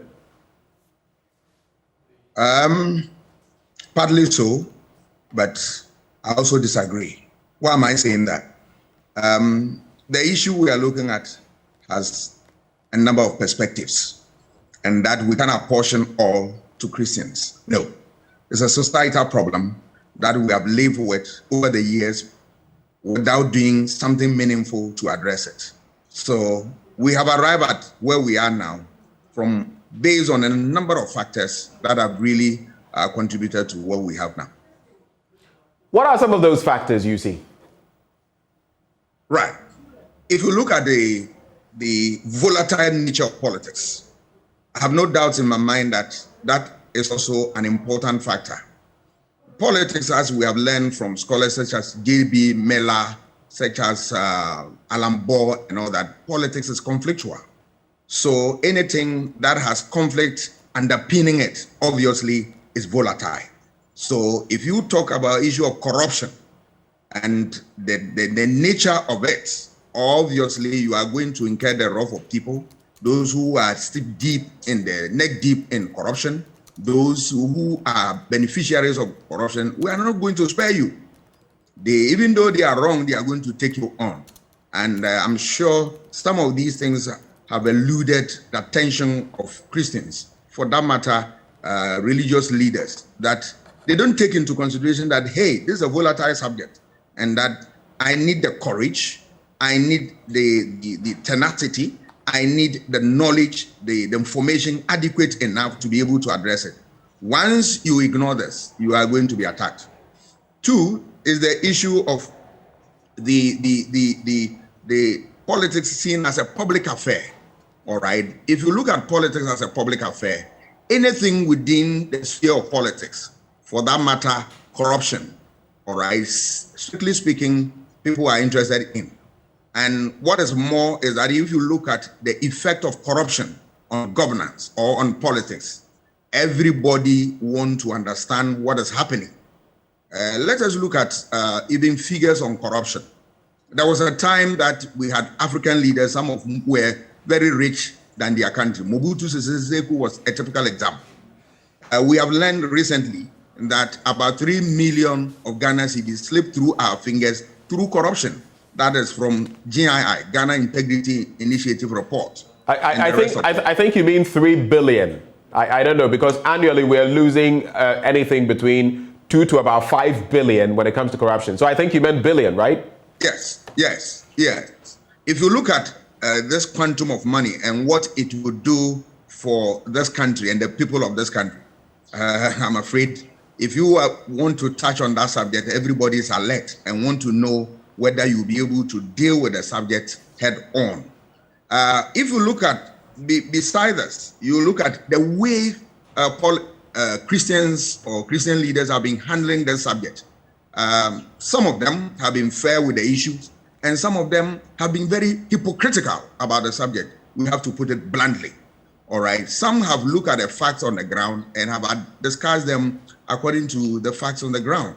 But some of them, hey, I don't know where they get their information. They speak anyhow, and then they let you know that, yes, one regime is more corrupt than the other. There's nothing wrong saying it if it is the case. But sometimes what they say do not, support the facts on the ground. More often than not, you realize that they have no idea about Transparency International and the figures that they have, and then the explanatory notes regarding corruption and all that. They just say it, and I don't know where they get information. If you go on that tangent, obviously, you are going to incur the wrath of those who have the information, those who have knowledge about the subject, and they will attack you. I'm not saying that attacking people in politics is the way to go. No, I believe in a civil politics where we discuss issues, we agree and disagree, and we come to a consensus. But people will take you on. And then sometimes to, some of our religious leaders, the Christians, for that matter, they want to assume certain position that, look, when they say it, nobody can challenge them. They are not above reproach. When you say something and you are wrong, we will take you on. I want this notice to be served to them that on issue of anything regarding politics, since it concerns all of us, nobody will sit down for some of them who want to, churn out things that are not, accurate. People will take them on. Once they get this tutorial well, coming to speak about subject politics, they'll be so careful, all right? Because Pericles has told us that anybody who is not interested in politics, you are not only a useless human being, but what? You are a dangerous person to society. Nobody wants to be defined along these lines. So for that matter, when you speak about corruption and people see that, look, what you are saying do not reflect the situation on the ground, people will take you on. And I'm surprised that they don't have the political wherewithal to withstand all these things, and sometimes they want to back off. No. Right. So they need to be bold and move on. And let me also touch on the issue of politicization of the subject matter. If you look at corruption, it is one of the thorny issues in our body politic that political parties, governments have taken entrenched positions on that. And if you are a governance scholar, you will understand this position because, take it or leave it, one of the variables that influence voter choices is the issue of corruption. Research has shown that it is about the third most important variable voters consider in making their electoral choices. So when a government falters on that, obviously they are going to pay a high price for that. So when you want to touch on corruption and you are not careful, government, if it is against government will come at you. If it's against political parties will come at you. But in all this, in politics, you need to be bold and maintain your position. Forget about what people say or what people would do. If you think what you are saying is the right thing, move on. And above all, sometimes the way they communicate their messages, that is the leaders of the churches and all that, it's sometimes very unfair. You realize that they are not on top of the issues and that they don't even want people to comment on it. The recent moderator, you recall, when people were, criticizing government on, describe them as what? Put it mildly, evil men who are criticizing government and on. Let us remember that criticisms are nothing but the oils that grease the wheels of governance, without which every government will grind to a halt. Okay, so the way they communicate some of these things would attract what? A backlash. And we'll get to now they are shying away. We'll get to some of the religious leaders and what they have to say. But it's interesting you talk about leadership and their unwillingness, so to speak, to deal with the hydra-headed problem of bribery, corruption, and all of that. Because it just got me reflecting. I cast my mind back to 1999-2000, and former President Kufuor, his rhetoric, zero tolerance for corruption. And then when he came, at a point, he had to come to us as Ghanaians and say, well, in fact, corruption has been with us since the days of Adam. Then we had former President Mahama, who had also, spoken about tackling corruption. When he was asked about whether he himself was corrupt, he was now asking whether it was about him as an individual or as a public servant and all of that. We've had President Akufo-Addo tout his credentials when it comes to fighting corruption. Yet we see him in office, and there's a lot that we see from civil society to media people that ought to be looked at, and yet it appears it's not exactly the picture we see. So when you look at that, and especially considering that all of these are Christian leaders, and if you look at the scope of our leadership, all our presidents have been questioned. So is that not truth to what the Ashanti Regional Minister is saying? Very, very briefly on that part. Yes, as I alluded to earlier on, that part of the blame must be placed at the doorstep of you and I, and not only Christians, all right? Yes, Christians also have a role to play in here, because, look, sometimes they are so hypocritical about the subject matter. When there is corruption in a government, the way sometimes they handle it, you realize that, look, what they are saying is not true, or it doesn't give us the entire picture about what is happening. And that gives cause for people to say that, look, you are encouraging corruption. Let us remember that corruption has a lot of facets: bribery, nepotism, cronyism, and all that. And that if you want to deal with this subject, you need to have adequate knowledge on the subject matter. Once you fall short of that, people will come at you. So sometimes by either tacit means or any other means, they are able to strengthen the hands of those who engage in corruption. Sometimes too, they just turn a blind eye on this. The issues that sometimes they talk about with regard to corruption, sometimes they are so, minute, but the real, issues of corruption, such as if you look at kickbacks and all that, look at the way they award contracts, politicians, and then kickbacks that come out of these things. Political party financing. Have we gotten the leaders speaking about these things? No, they shy away from this. So you want to believe that hypocritical nature of some of them has given rise to the situation that we find ourselves. In other words, they pay lip service to the issue of corruption. So you embolden people who are in it. You tell them that yes, all is right. After all, the leaders are not talking about it and all that. We expect them as leaders of our society. Let us remember that the church is a place that a lot of people go to and then have fellowship with God and all that. So you have a whole number of people that when you send the right message, it will resonate with the things that are required of us as citizens to do when we want to fight these things. If we're able to do and do it well, we will be able to deal with corruption. But here you are. Sometimes you see them, they glorify governments, they glorify political parties, and they shy away from the truth. All right. And that is what has brought us thus far. Let's focus a bit on the religious institutions themselves and the religious bodies. In recent times, like you referenced, we had a Presbyterian, bishop, a Methodist bishop, I beg your pardon, saying certain things that were not exactly politically correct, and his own outfit took him on and said that they did not subscribe to his comments.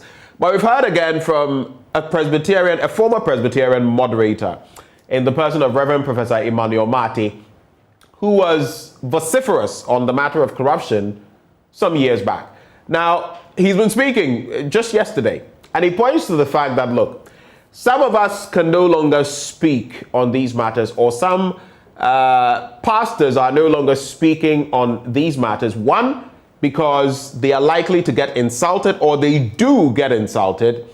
And two, because some of them have been bribed, sometimes secretly recorded and all of that. And so they cannot open their mouths again. He himself has been accused of being very silent, very loudly silent on matters of corruption, especially in this administration.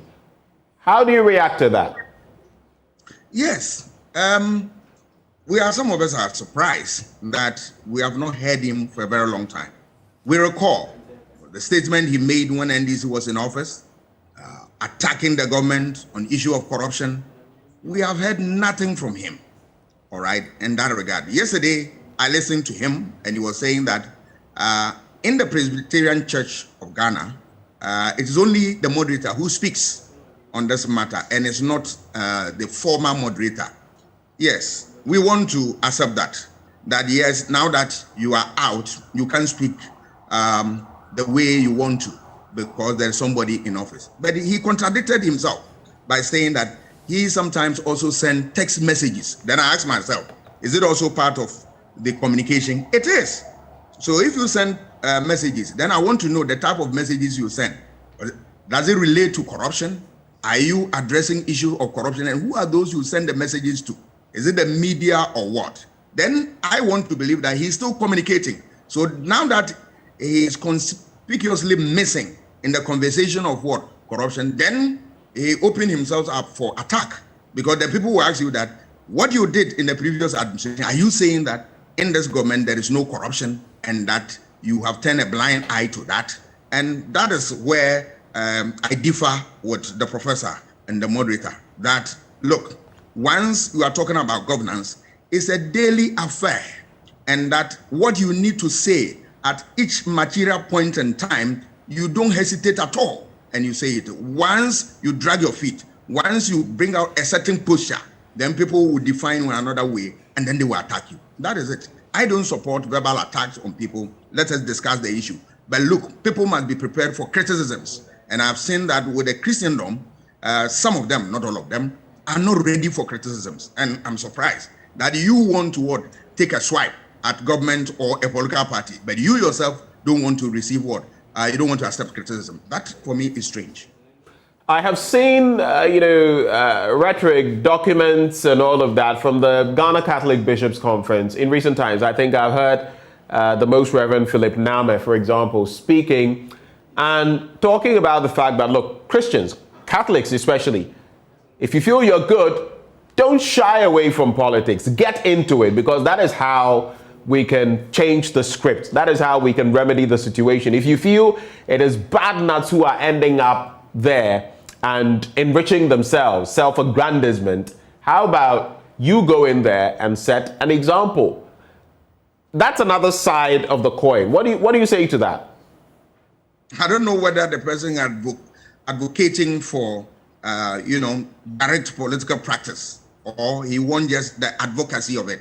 If it is about advocacy, I agree. But for proposing that we should have religious leaders engage in practical politics, I'm afraid. Well, not religious leaders, members of that religious grouping. So Catholics, for example, you feel you're good, you feel you have the quality, get into politics and change the script of maybe some riffraffs, so to speak, who end up there and then do all kinds of things, depleting our state resources. Yes, I still maintain that position that if you're a leader within the Catholic domain and you want to engage in practical politics, I believe that you must resign, because you get people angry, those who do not share your political ideals and all that, all right? But an ordinary person who is a member of the church can decide to take that position. That I agree. But for the leaders, I'm afraid we can't support that, because then you are going to create chaos within the church.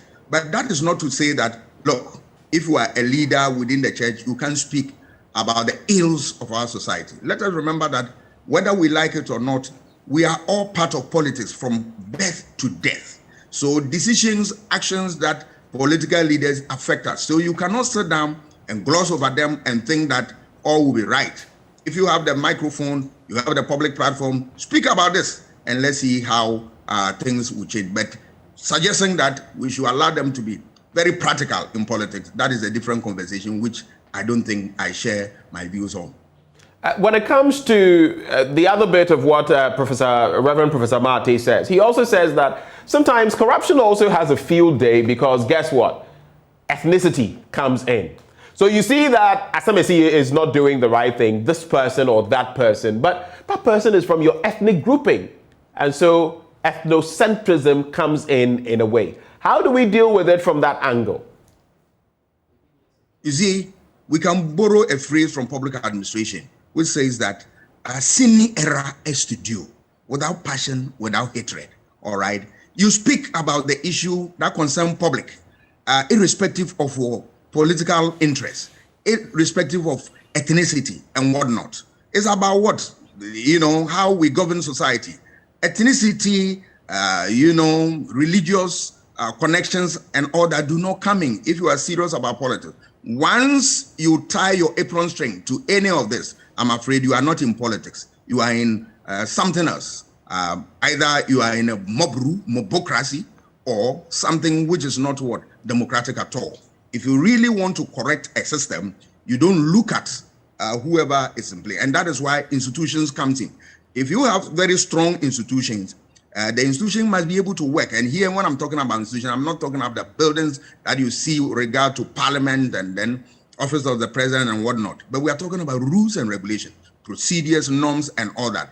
These are things that we must hold dear to our heart and use it as a guide to measure the conduct of public officers so that when they go wrong, we use the same thing to address the issues or take them on. That is it. Now we know, Doc, I mean, even an infant in this country knows that some politicians are corrupt. Some. Who and who, we do not have a full list. Only God knows. But we know that some of them definitely are corrupt. And this is where it becomes a bit murky because, for example, we've had the situation where the Office of the Special Prosecutor, in fact, the Special Prosecutor has had to push forward what has to do with the Dwabeng MCE contender, who last year was caught on video talking about the fact that he had distributed 1,000 CDs each to assemblymen, and they hadn't voted for him, about 26 of them.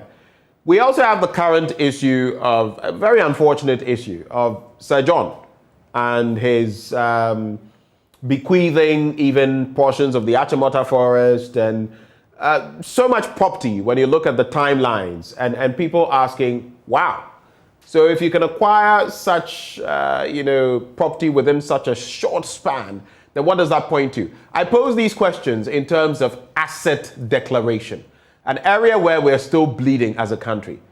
How can that feed into resolving the bribery and corruption conundrum? You see, over the years, we have said that we are ready to fight corruption. But I don't think this country, we are ready. Both the political elites, ordinary people, we are not. Let me use the political elites. Look at their campaign, messages. Look at their manifestos. You realize that corruption is in there. That we will do ABC to fight corruption. When they come, they just shy away from their own promise. But what is worrying is that we as citizens have not been angry enough to throw them out. That, look, you promised us that you do ABC on the basis of corruption and that you have shied away from this. So on that basis, we are throwing you out. We glorify them. We accept them, and sometimes even turn a blind eye on some of these things. And that is what emboldened them to misbehave this way. All right. Look at even our posture towards wealthy people in this country. You ask yourself, where did they get resources? You are in this country and people go to political offices, leave office, and in no time, you see them fleet of houses. You see them a lot of properties that they have acquired. Where did they get them? And nobody is bothered about it. and only turn around during election time and promise that, look, we'll make corruption, a very expensive business, we'll do this. For me, these are all rhetorics. Our leaders and ourselves are not ready to fight corruption. That is the matter that is there for all of us to see. But look, if we continue on this tangent, a time will come that all of us will be engulfed with corruption. And that is where we don't want to get to that end. Once you get there, you are getting closer to what? Failed state. And for me, that's my prayer, that we don't get there. We need a political John the Baptist who, come from each of the political parties and say, look, enough of this, excuse my word, nonsense. Let's stop it. And let us deal with this canker once and for all.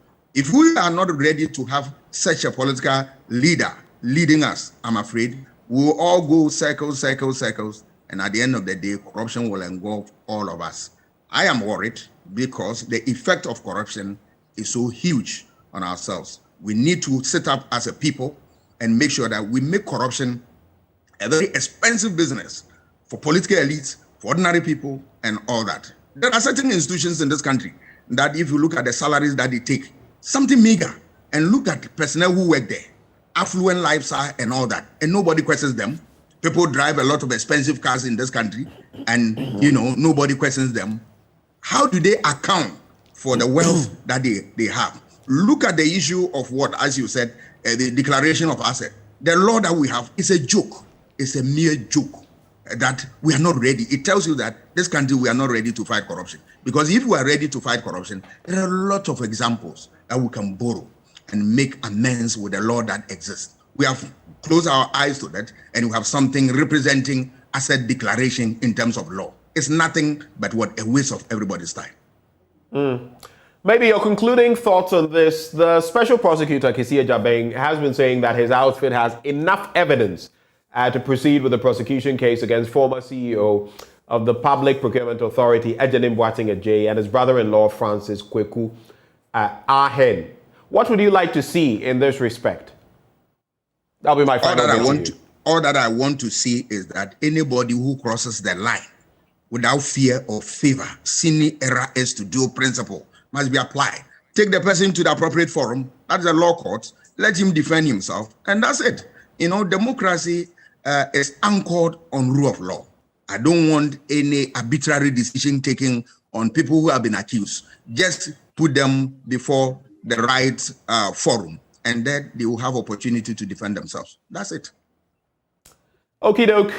And that's how we wrap this conversation. But we're very grateful, as always, for your time, Dr. Kwame Asah-Asante, for sharing your thoughts with us. I am also grateful.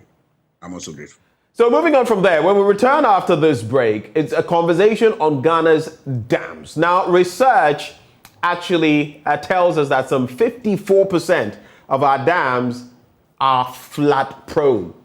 Can you even imagine what that means?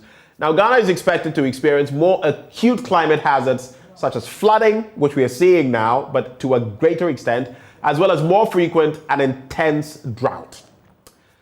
Climate-related extreme events have that potential to put the years of progress towards growth and development at risk. So, how can Ghana build a more sustainable and resilient society through climate change adaptation? Well, we have that discussion up next on the AM show. Don't miss it.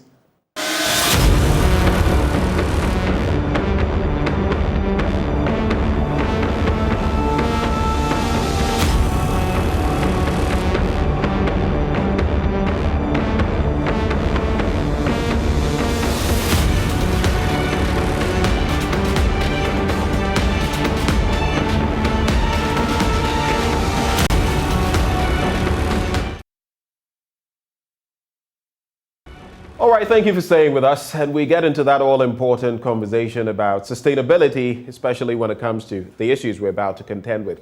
54% of our dams are flood-prone. That doesn't make for good reading at all. Now, Ghana is expected to experience more acute climate hazards, such as flooding, which we're facing already. So it's going to be more extreme, as well as more frequent and intense drought. Climate-related extreme events have the potential to put the years of progress towards growth and development at risk. But the question is, How can we build a more sustainable and resilient society through climate change adaptation? The weather patterns are changing. We have to change along if we're going to catch up. Joining us for that all-important discussion, we have Professor Patrick Ferkoyan, CEO, Global Center on Adaptation. A very good morning to you, Prof. Good morning indeed.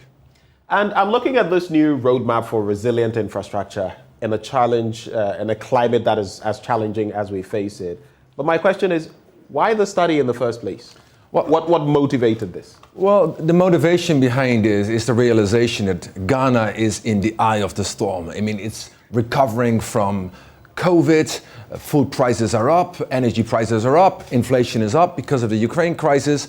And on top of that, there is the climate catastrophe, which Ghana or Africa... A climate catastrophe? Which Ghana or Africa as a whole did not cause. Less than 4% of GHG emissions are from Africa. And Africa as a continent and Ghana as a consequence is mostly impacted. There's a profound moral injustice in the system. And our motivation behind this new study is, what can we do? So we have looked at the infrastructure in Ghana, roads, water systems, energy provision, and where are the climate risks today and where are the climate risks tomorrow? And actually, it is quite a shocking story, which we have seen. And we'll get into the script of that shocking story. But just to reiterate what you said, it is indeed the case that the Western world in particular has industrialized and caused a lot of, well, pollution. Now, we have the situation where even less pollution or controlling your pollution earns you some points if you look at the global infrastructure. We are now trying to industrialize, but we're even being told that, no, we can't even do a lot more pollution because that would only add to the problem. But the temperate zones are not seeing or facing what we are facing, and that is where the danger lies, isn't it? What? Because we're in a more tropical area, if you like it. Our zone is more heated, and we are facing the brunt of the situation. But in terms of some of the dynamics you expose in this study, you talk about the fact that we're going to be seeing acute climate conditions. We're going to be facing famine or drought and all of that. What is the basis for this conclusion? Well, so the basis for the conclusion is in essence that Ghana is getting wetter, it's getting drier, and it's getting hotter at the same time. And wetter, hotter, drier at the same time? At the same time in different parts of the country. And the realization is this is in a world of warmed up with 1.1 degrees Celsius compared to pre-industrial times. We're heading into a 1.5 degree world globally by 2030. We're even expected to go into a 3 to 4 degree warmer world. But that means that given where Ghana lies, that intensification of the water cycle you referred to, Benjamin, is even more intense here in Ghana. So again, this profound injustice in the system is that the brunt of the climate impacts are being felt here, the vulnerability is here, the capability to adapt is low, and then obviously the fiscal space to respond is also limited given, as I just exposed, the economic crisis and the fallout from COVID. So now the Western world has said, we are willing to contribute financially. In fact, President Akufo-Addo went to Glasgow last November to the climate summit, and he said, we Ghana, we Africa, we are tired of waiting. You Western world have promised already in 2015. And the promises have been many, not just in 2015. $100 billion from the north to the south would flow on an annual basis. How much is flowing now today, Benjamin? $80 billion. So we're already $20 billion short. How much is flowing to Africa as such? $6 billion. So there is, again, a need for increased financial, let's say, partnership with the Western world. And partly because of your president's, let's say, strong voice in Glasgow last year, the Western world, the good news is the Western world has agreed again in Glasgow last November to double their commitment. But now the new reality with Ukraine tells us, well, actually, most of our development aid in the Western world is now going to Ukraine, is not coming to Africa. So here, there needs to be a course correction, there needs to be a reset globally. A realignment. A realignment with sort of the prospect and the growth prosperity of the African continent.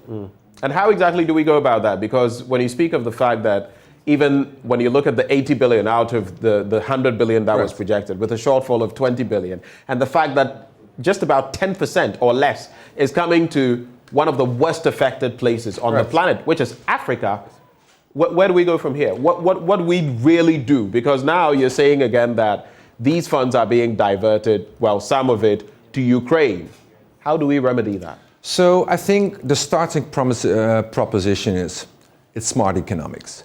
Investing in climate adaptation, adapting to a changing climate is good economics. Why? Because every dollar, every pound, every euro invested in making infrastructure more resilient has a return of £4, euros on that same dollar. So the realization that investing in climate, in fact, is good economics. It creates jobs, it creates shared prosperity. That realization, this should be front and center of not necessarily ministers of environment, but ministers of finance and central bankers. It's a financial issue which needs to be put forward much stronger to the global community. When you look at Africa, when you look at Ghana, even with what has trickled in, when you look at what we've done with it, what picture does it paint? Are we doing enough? Is Ghana doing enough? No.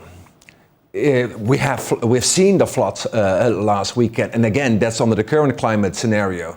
Is the ambition of Ghana to do more? Is the ambition of the government to do more? Yes.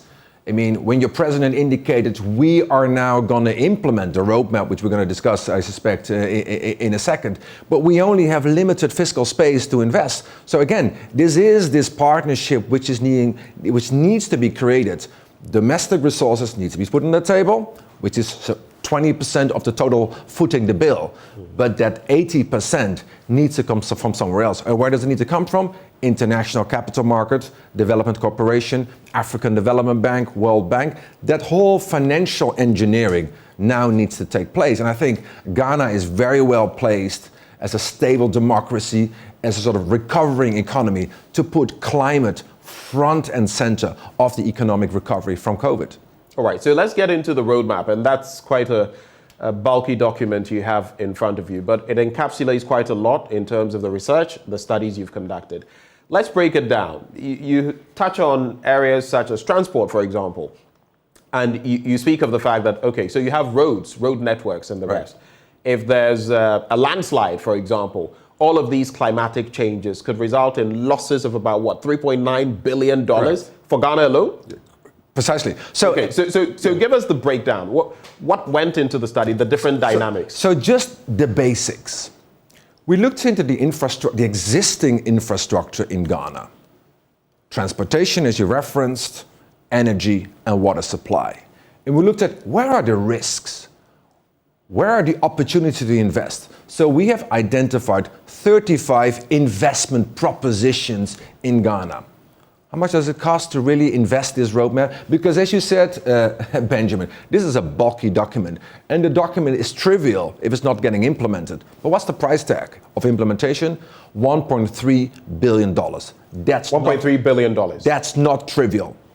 But what's the price tag of not implementing the roadmap, of having the roads flooded, of having, let's say, energy not being provided, of no access to healthcare systems? It's a factor of 10. $13 billion. So Ghana has a choice to make. It either delays and pays, paying meaning paying the price of the $13 billion, which will come to Ghana anyway, or now be upfront and say, okay, where do I get that $1.3 billion to make the existing infrastructure more resilient? The good thing is there is the plan, there is this investment proposition, there is the political commitment now to drive. Now the next step is mobilizing, financing at scale. Not tomorrow, not the day after tomorrow, but today to implement this roadmap. Because these problems are here with us, here and now.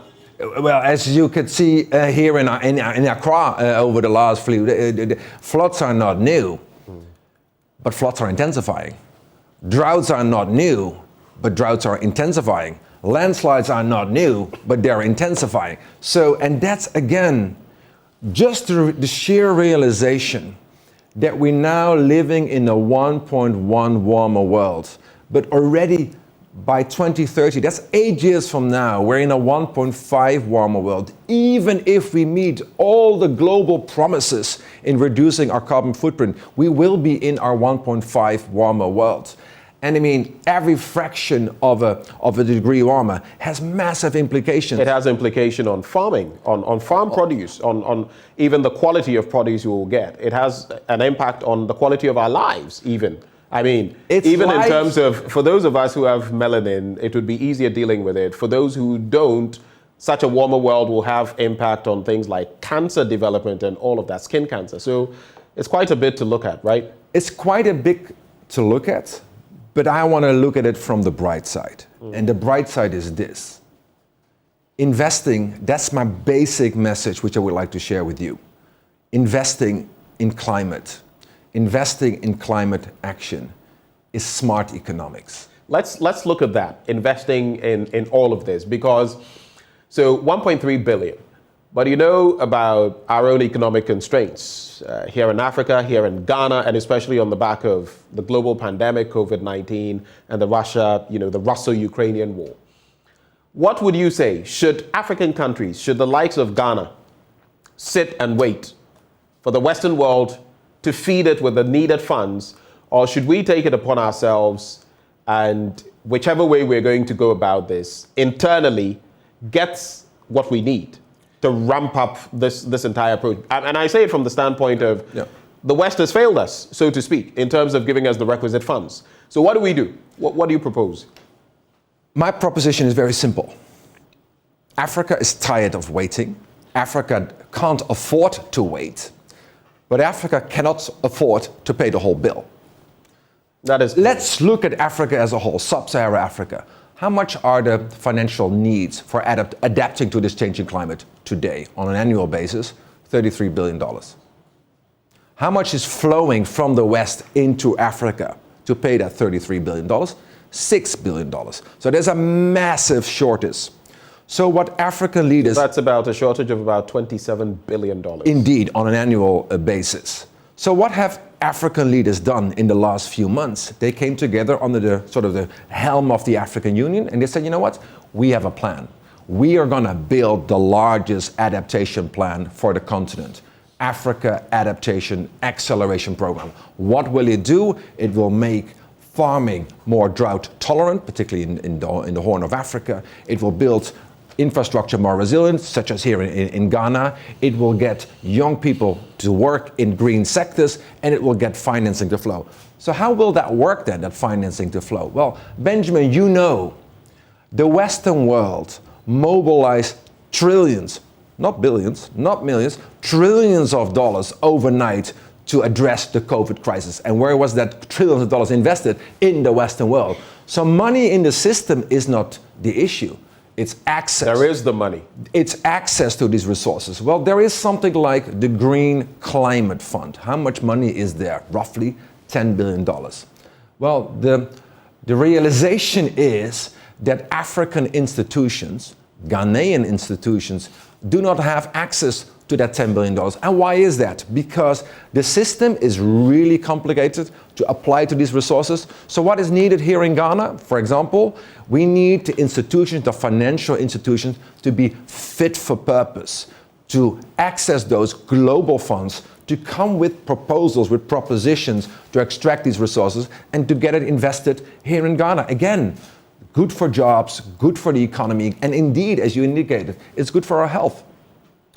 So before I get into what the GCA has been doing so far in the midst of all of this, I just want to find out, so that statistic, I find it to be shocking. 54% of our dams in Ghana are flood prone. What exactly are the dynamics to that? Where do these dams span? Across the entirety of the country? And what does this basically mean? So it is across the entirety of the country, but also, let's say, here in Accra, the Wager Dam is exposed to flooding already today, will intensify over time. I mean, I've visited the site, I've seen sort of the impact of flooding on sort of the Accra region as a whole.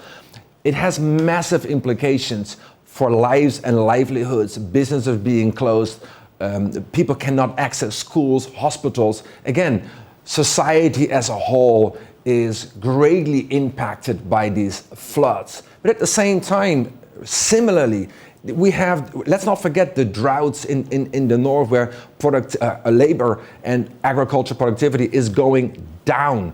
Well, the productivity needs to go up. The more people, we've seen the Ukraine crisis, what it does to food prices.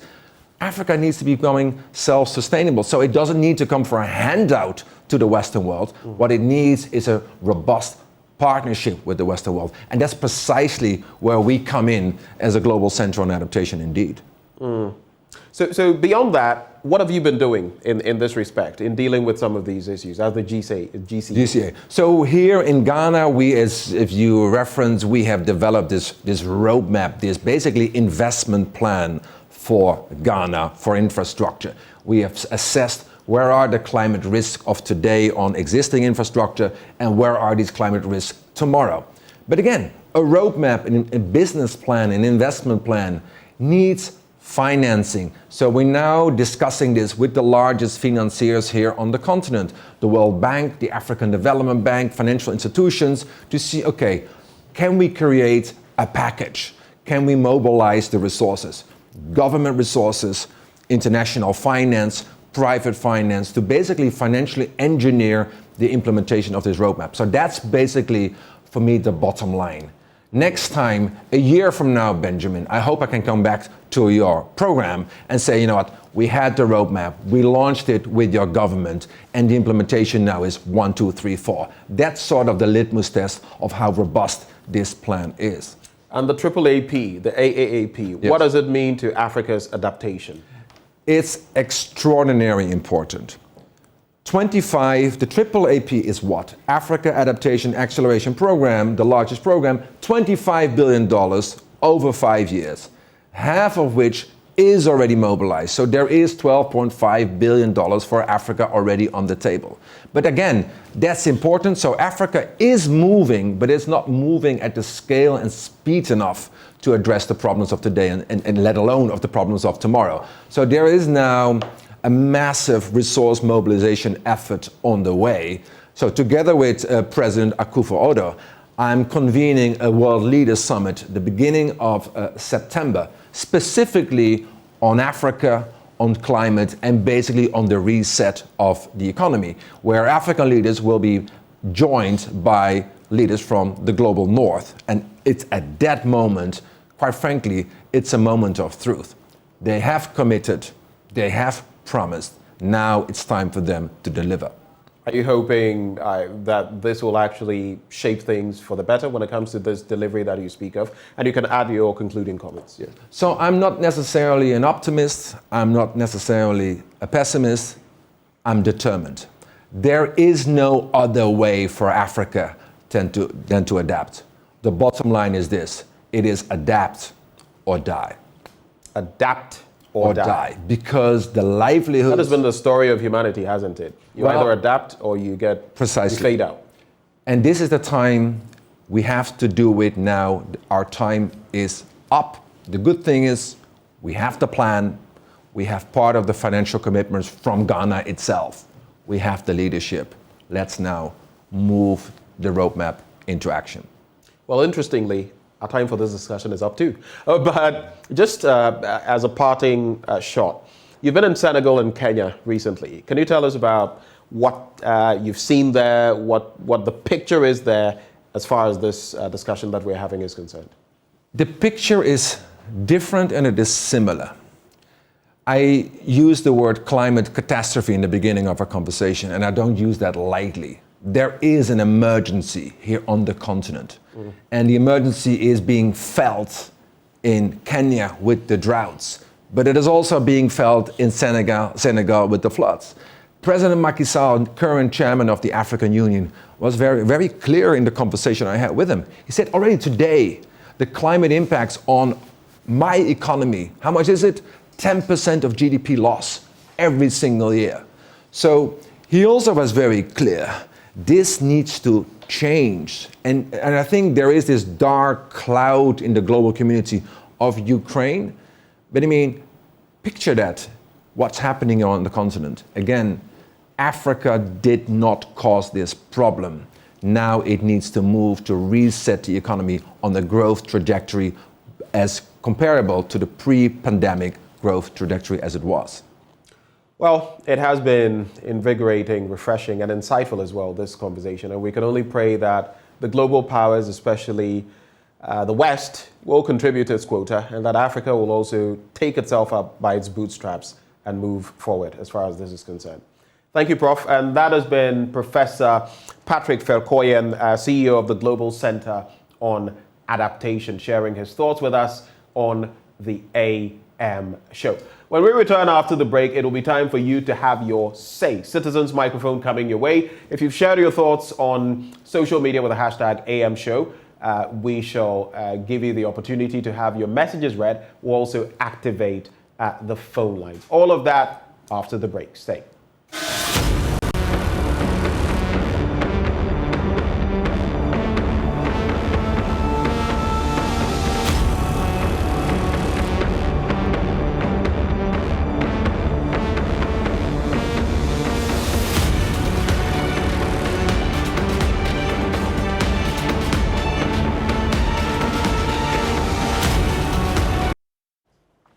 Now, that was an interesting conversation we just had, the reality of our climate situation. But we can't possibly hate ourselves that much, can we?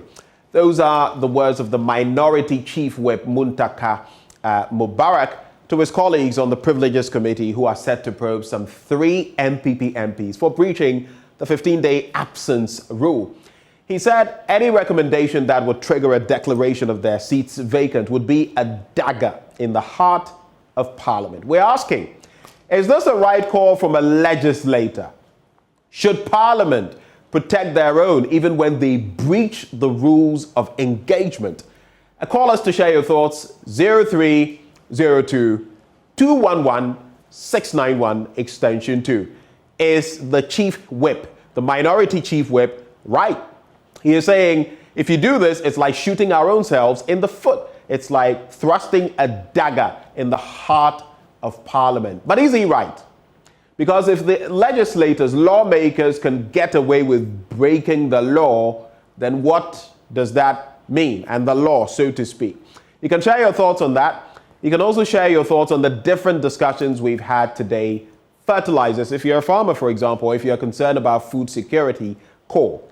If you're concerned about Christians and corruption and how we're failing in dealing with the problem, you can call. If you're concerned about climate change and the fact that we're far behind, that last discussion with Professor Verkooyen, 54% of our dams are flood prone. And in fact, when it comes to drought, we could be looking at very, very worrying times. Do call and share your thoughts with us right here on the AM show. And that's the number rolling on your screen. 0302 211 691 extension 2. 0302 211 691 extension 2. Call us and let us have your thoughts. So we have a caller from Teshi. Is it Felix? Hello? This is Felix from Teshi. Right. Felix, just speak up a little for me. And if you're close by your TV, move away and just stick to the phone. All right. So what are your thoughts for us this morning? I hope you can hear me now. I can hear you loud and clear. Oh, okay. I want to touch on these climate changes that we have in Ghana. Yes. Please, all I want to say about this is there are so many things we can do about it to solve it. For example, we have places that our ancestors and our great-grandparents have named those places. For example, what we call Chowulu, the Great Valley. And you can see people are accessing those lands, and they are also planting there and building. They're also building there. And then we can also call this our Achimota forest. When it rains, it goes there, it drains it down also very well. But now everyone is accessing all those lands, and they are building there. There are concrete everywhere. When we go to our embassies, there are these greens there that when it rains, it goes down and then it sinks. But now everyone is doing what we call concrete everywhere. So why won't it flood? We can do something about it. Everyone, whenever you are building, just do your greens and try make sure that the rain or the flows can go down to anywhere. Just try and help the government or try and do something about it. We can't just leave everything for someone, this white man, coming to tell us what we should do in our own country. At least we should be reasonable enough to do things for ourselves. Thank you. Thank you so much for sharing your thoughts. It's a problem we have, and we have to start dealing with it from right here. Felix Nteshi sharing his thoughts. You can also call through and share yours by calling the number 0302 211 691 extension 2. 0302 211 691 extension 2. And on this flooding situation, some of you were sharing your thoughts initially, and it makes for very interesting reading because it appears that we're not doing enough to resolve the situation. Government in, government out. The situation remains what it has been, but what exactly is the way forward? Let me just see. I think I spotted a few comments from earlier. We'll see whether we can access those comments and see what recommendations you have. But we have Stephen from Kolebu joining the discussion. Hello, Steve. Good morning. Yes, my concern is this global climate change issue. Right. And I was viewing the white man having... Professor Fertilizer, right. Yes, having some views that the West is ready to commit some money to Africa. And how many times haven't they made promises and then fulfilled it? And many of our resources that is causing global this change is coming from them, but they are not ready to commit funds to Africa so that this climate change may not affect us so seriously. So if he's saying it's now and he's also the chairman, then they must do well to make their promises through to Africa so that these changes in climate may not affect Africa alone. They are also having some chunk of it. They are also being affected. So we want to see his promise comes through. Thank you. All right, thank you. But he was actually making the point that the West is not doing enough. He made that point. Kasim from Ashaiman joins the conversation. Hello, Kasim. Hello, yeah. Kasim. Yeah, hello. Good morning. Thank you for joining. Good morning. Yeah. What are your quick thoughts? My thought is about this flooding in Accra.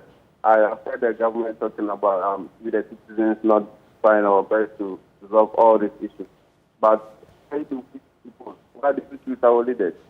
We choose leaders to guide us. We choose leaders to make sure the law is enforced. So if we, the citizens, are not doing the right thing, the leaders have to enforce the law. Because you could see people dumping places in the gutters all over. But the institutions who are supposed to check all these things are not doing their job. That is my thought. All right, so there must be more political will to deal with the problem. Let's connect. Let's go up north to Wa and connect with Moses. Moses, good morning. Good morning. Pleasure having you. What is your thinking on these matters we're discussing? I'm rather trying to question the way our journalists throw questions to people. He threw a question on what we should do. And the white man said, before we can, if we expect to fight climate change effectively, then we must invest in climate change. He did not ask the man how we should do that. Well, interestingly, it is the same man. It is the same man you're speaking to, so you can address me. Pardon? It is the same man you're speaking to, so you can address me.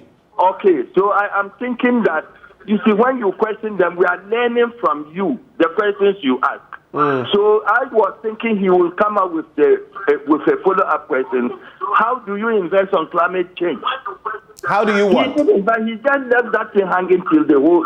You didn't, but you left it hanging till the whole thing ended. I didn't get. You say, how do you what? Pardon? You asked the question. You said the question should have been posed about how do you what? How do you invest in climate change? Question on how on climate change. What should we do as Ghanaians or Africans?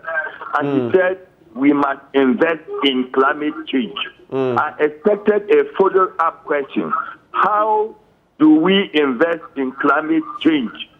But that question was not asked. Instead, a totally different question was asked. And the question that would have allowed me to learn on how we can invest on this was lost throughout the whole conversation. So I'm saying that when you people question, you are teaching us. Your questions are to teach us, to let us know what you see. But it looks like questions are focused on your understanding instead of teaching us and also understanding. So I'm trying just to say that next time they let us understand because you are teaching us. All right, Moses, thank you. From you people. Thank you, Moses, for your submission. Interesting, but we go into a lot of conversation with these people before we have these discussions. So it is not just from any journalist, the top of any journalist's head, like you are insinuating. We have Emmanuel joining the conversation from Chromanting. Did I get that correct, Emmanuel? Sir. Okay. Where is Chromanting? Oh, it's in Fantaman West. Okay. All right. Yeah. All right. Thank you for connecting. What is your thinking on the discussions we've had? Oh, yeah. I think there are thoughts which the person is saying, the professor is saying is very, very ideal to adapt. And we can have affirmation, There are institutions there, there are institutions here, where we have Ghanaians abroad and other people who are not in Ghana now. So I think we can have a very good affiliation and very good relation with those people abroad and have a very good relation, very interpersonal way. So more interactivity is required, basically.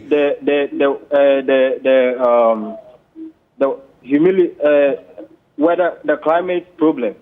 Okay. Thank you, Emmanuel, for sharing your thoughts. Let's connect with Abraham from Tamale. Abraham, good morning. Yeah, good morning. Thank you for connecting. Your quick thoughts. Please, the name is Ibrahim, not Abraham. Thank you. Oh, my apologies. Ibrahim, thank you for connecting. Please, I want to comment on the climate issue. Right. I think recently what is going on in this country is as a result of our behavior. So the government must invest heavily on educating the public. Yes, recently, just look at these flooding issues in this country. It's very appalling. And also, the issue came up about Achimota Forest issues. Right. How can this government claim ownerships of our forest reserves? It is very, unnecessary. So we are saying that taking our forests to become family properties is something we shouldn't venture in. Okay. All right. Thank you for that is my little contribution I have for this. All right. Thank you for sharing your thoughts. But let me also state that government has not claimed ownership of the Achimota forest. I know we all have our different dynamics when it comes to the Achimota forest, but just to clarify, government has not claimed ownership of the Achimota forest. Let's do Karim from Wa. Hello, Karim. Okay. It appears we've lost Karim from Wa. Do we have Felix on the line? Hello? Hello? Is it Felix we have on the line? My name is Felix. I'm calling from New Ningo. All right, from New Ningo. Please go ahead with your thoughts. You are our final caller, Felix. Yes, I want to talk about the flood recently that we are experiencing in Ghana. Mm. And what I want to tell Ghanaians is that before you encroach to any natural land, the water bodies and where they pass to join a larger river or to the sea is already there. So when you encroach or you get there to settle, we need to respect that water body's path. It can be, you see it like a river, but that is how or where they pass to get to the river or the sea bodies. But we Ghanaians develop a culture in fact that we don't respect. There are natural things that come, maybe they come once in a year.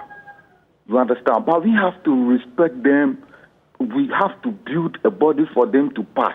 Mm. But when we encroach without considering them, you realize that they have powers more than us. It's a natural body. Water have life, right? They have powers more than us, and they can kill us. So until Ghanaians regard the bodies of the water and they make room for it, we will be experiencing this. And as Accra is developing, it will be more than this over the years. Right. Felix, very important point you make. We have to respect our environment, and building on waterways and the rest of that, especially with our population boom, if we keep up, it can only bode ill for us. Thank you all who took the time to call us this morning. But right before we go, water is life. It regulates your body temperature and keeps you alive and kicking. Awake is premium purified water treated through a strict purification process to ensure that every bottle on the market refreshes you better. We have the perfect size for every occasion. 330 and 500 ml bottles to fit your pockets and bags, 750 ml for the heavy drinkers, and 1.5 liters for those who always want more. We have introduced our special 19-liter jars for offices and homes as well. Now you just need to stay awake with Awake Purified Drinking Water wherever you go. So come on, grab a bottle of Awake water and get quality hydration. Awake Purified Drinking Water, one for life. Remember, for every bottle you purchase, an amount is donated to the National Cardiothoracic Center. It's produced by Casapreco. For bulk purchases, just call 0262 351 251. 0262 351 251. Now, do you know that the income of a young entrepreneur from some selected businesses is exempt from tax for 5 years? Any young entrepreneur engaged in manufacturing, information and communications technology, agro-processing, energy production, waste processing, tourism and the creative arts, horticulture and medicinal plants does not need to pay any income tax on these activities for the first 5 years of operation. A young entrepreneur engaged in a business that enjoys an initial 5-year concession benefits from the following applicable tax rates for an additional 5 years. Ready? Accra and Tema, 15%. Other regional capitals outside the 3 northern regions, 12.5%. Outside the other regional capitals, 10%, and with the 3 northern regions, 5%. If you want more clarity as an entrepreneur, you're starting your business, just reach out to the nearest GRA office. Ghana Revenue Authority, integrity, fairness, and service. As we wrap the show, let's acknowledge a few people, birthdays. Happy birthday to Abigail Abnabwatima, wishing you lots of happiness and success in the years ahead. And it's from your friend, Francis Eshen. And that is how we draw the curtains on today's AM show. A very good morning to Bernice Abubedu Lansa. Hope to see you soon. It's been another fantastic show. Thank you for your company and have a good day. Don't you forget, News Desk up at 10, Joy News today at noon. Good day.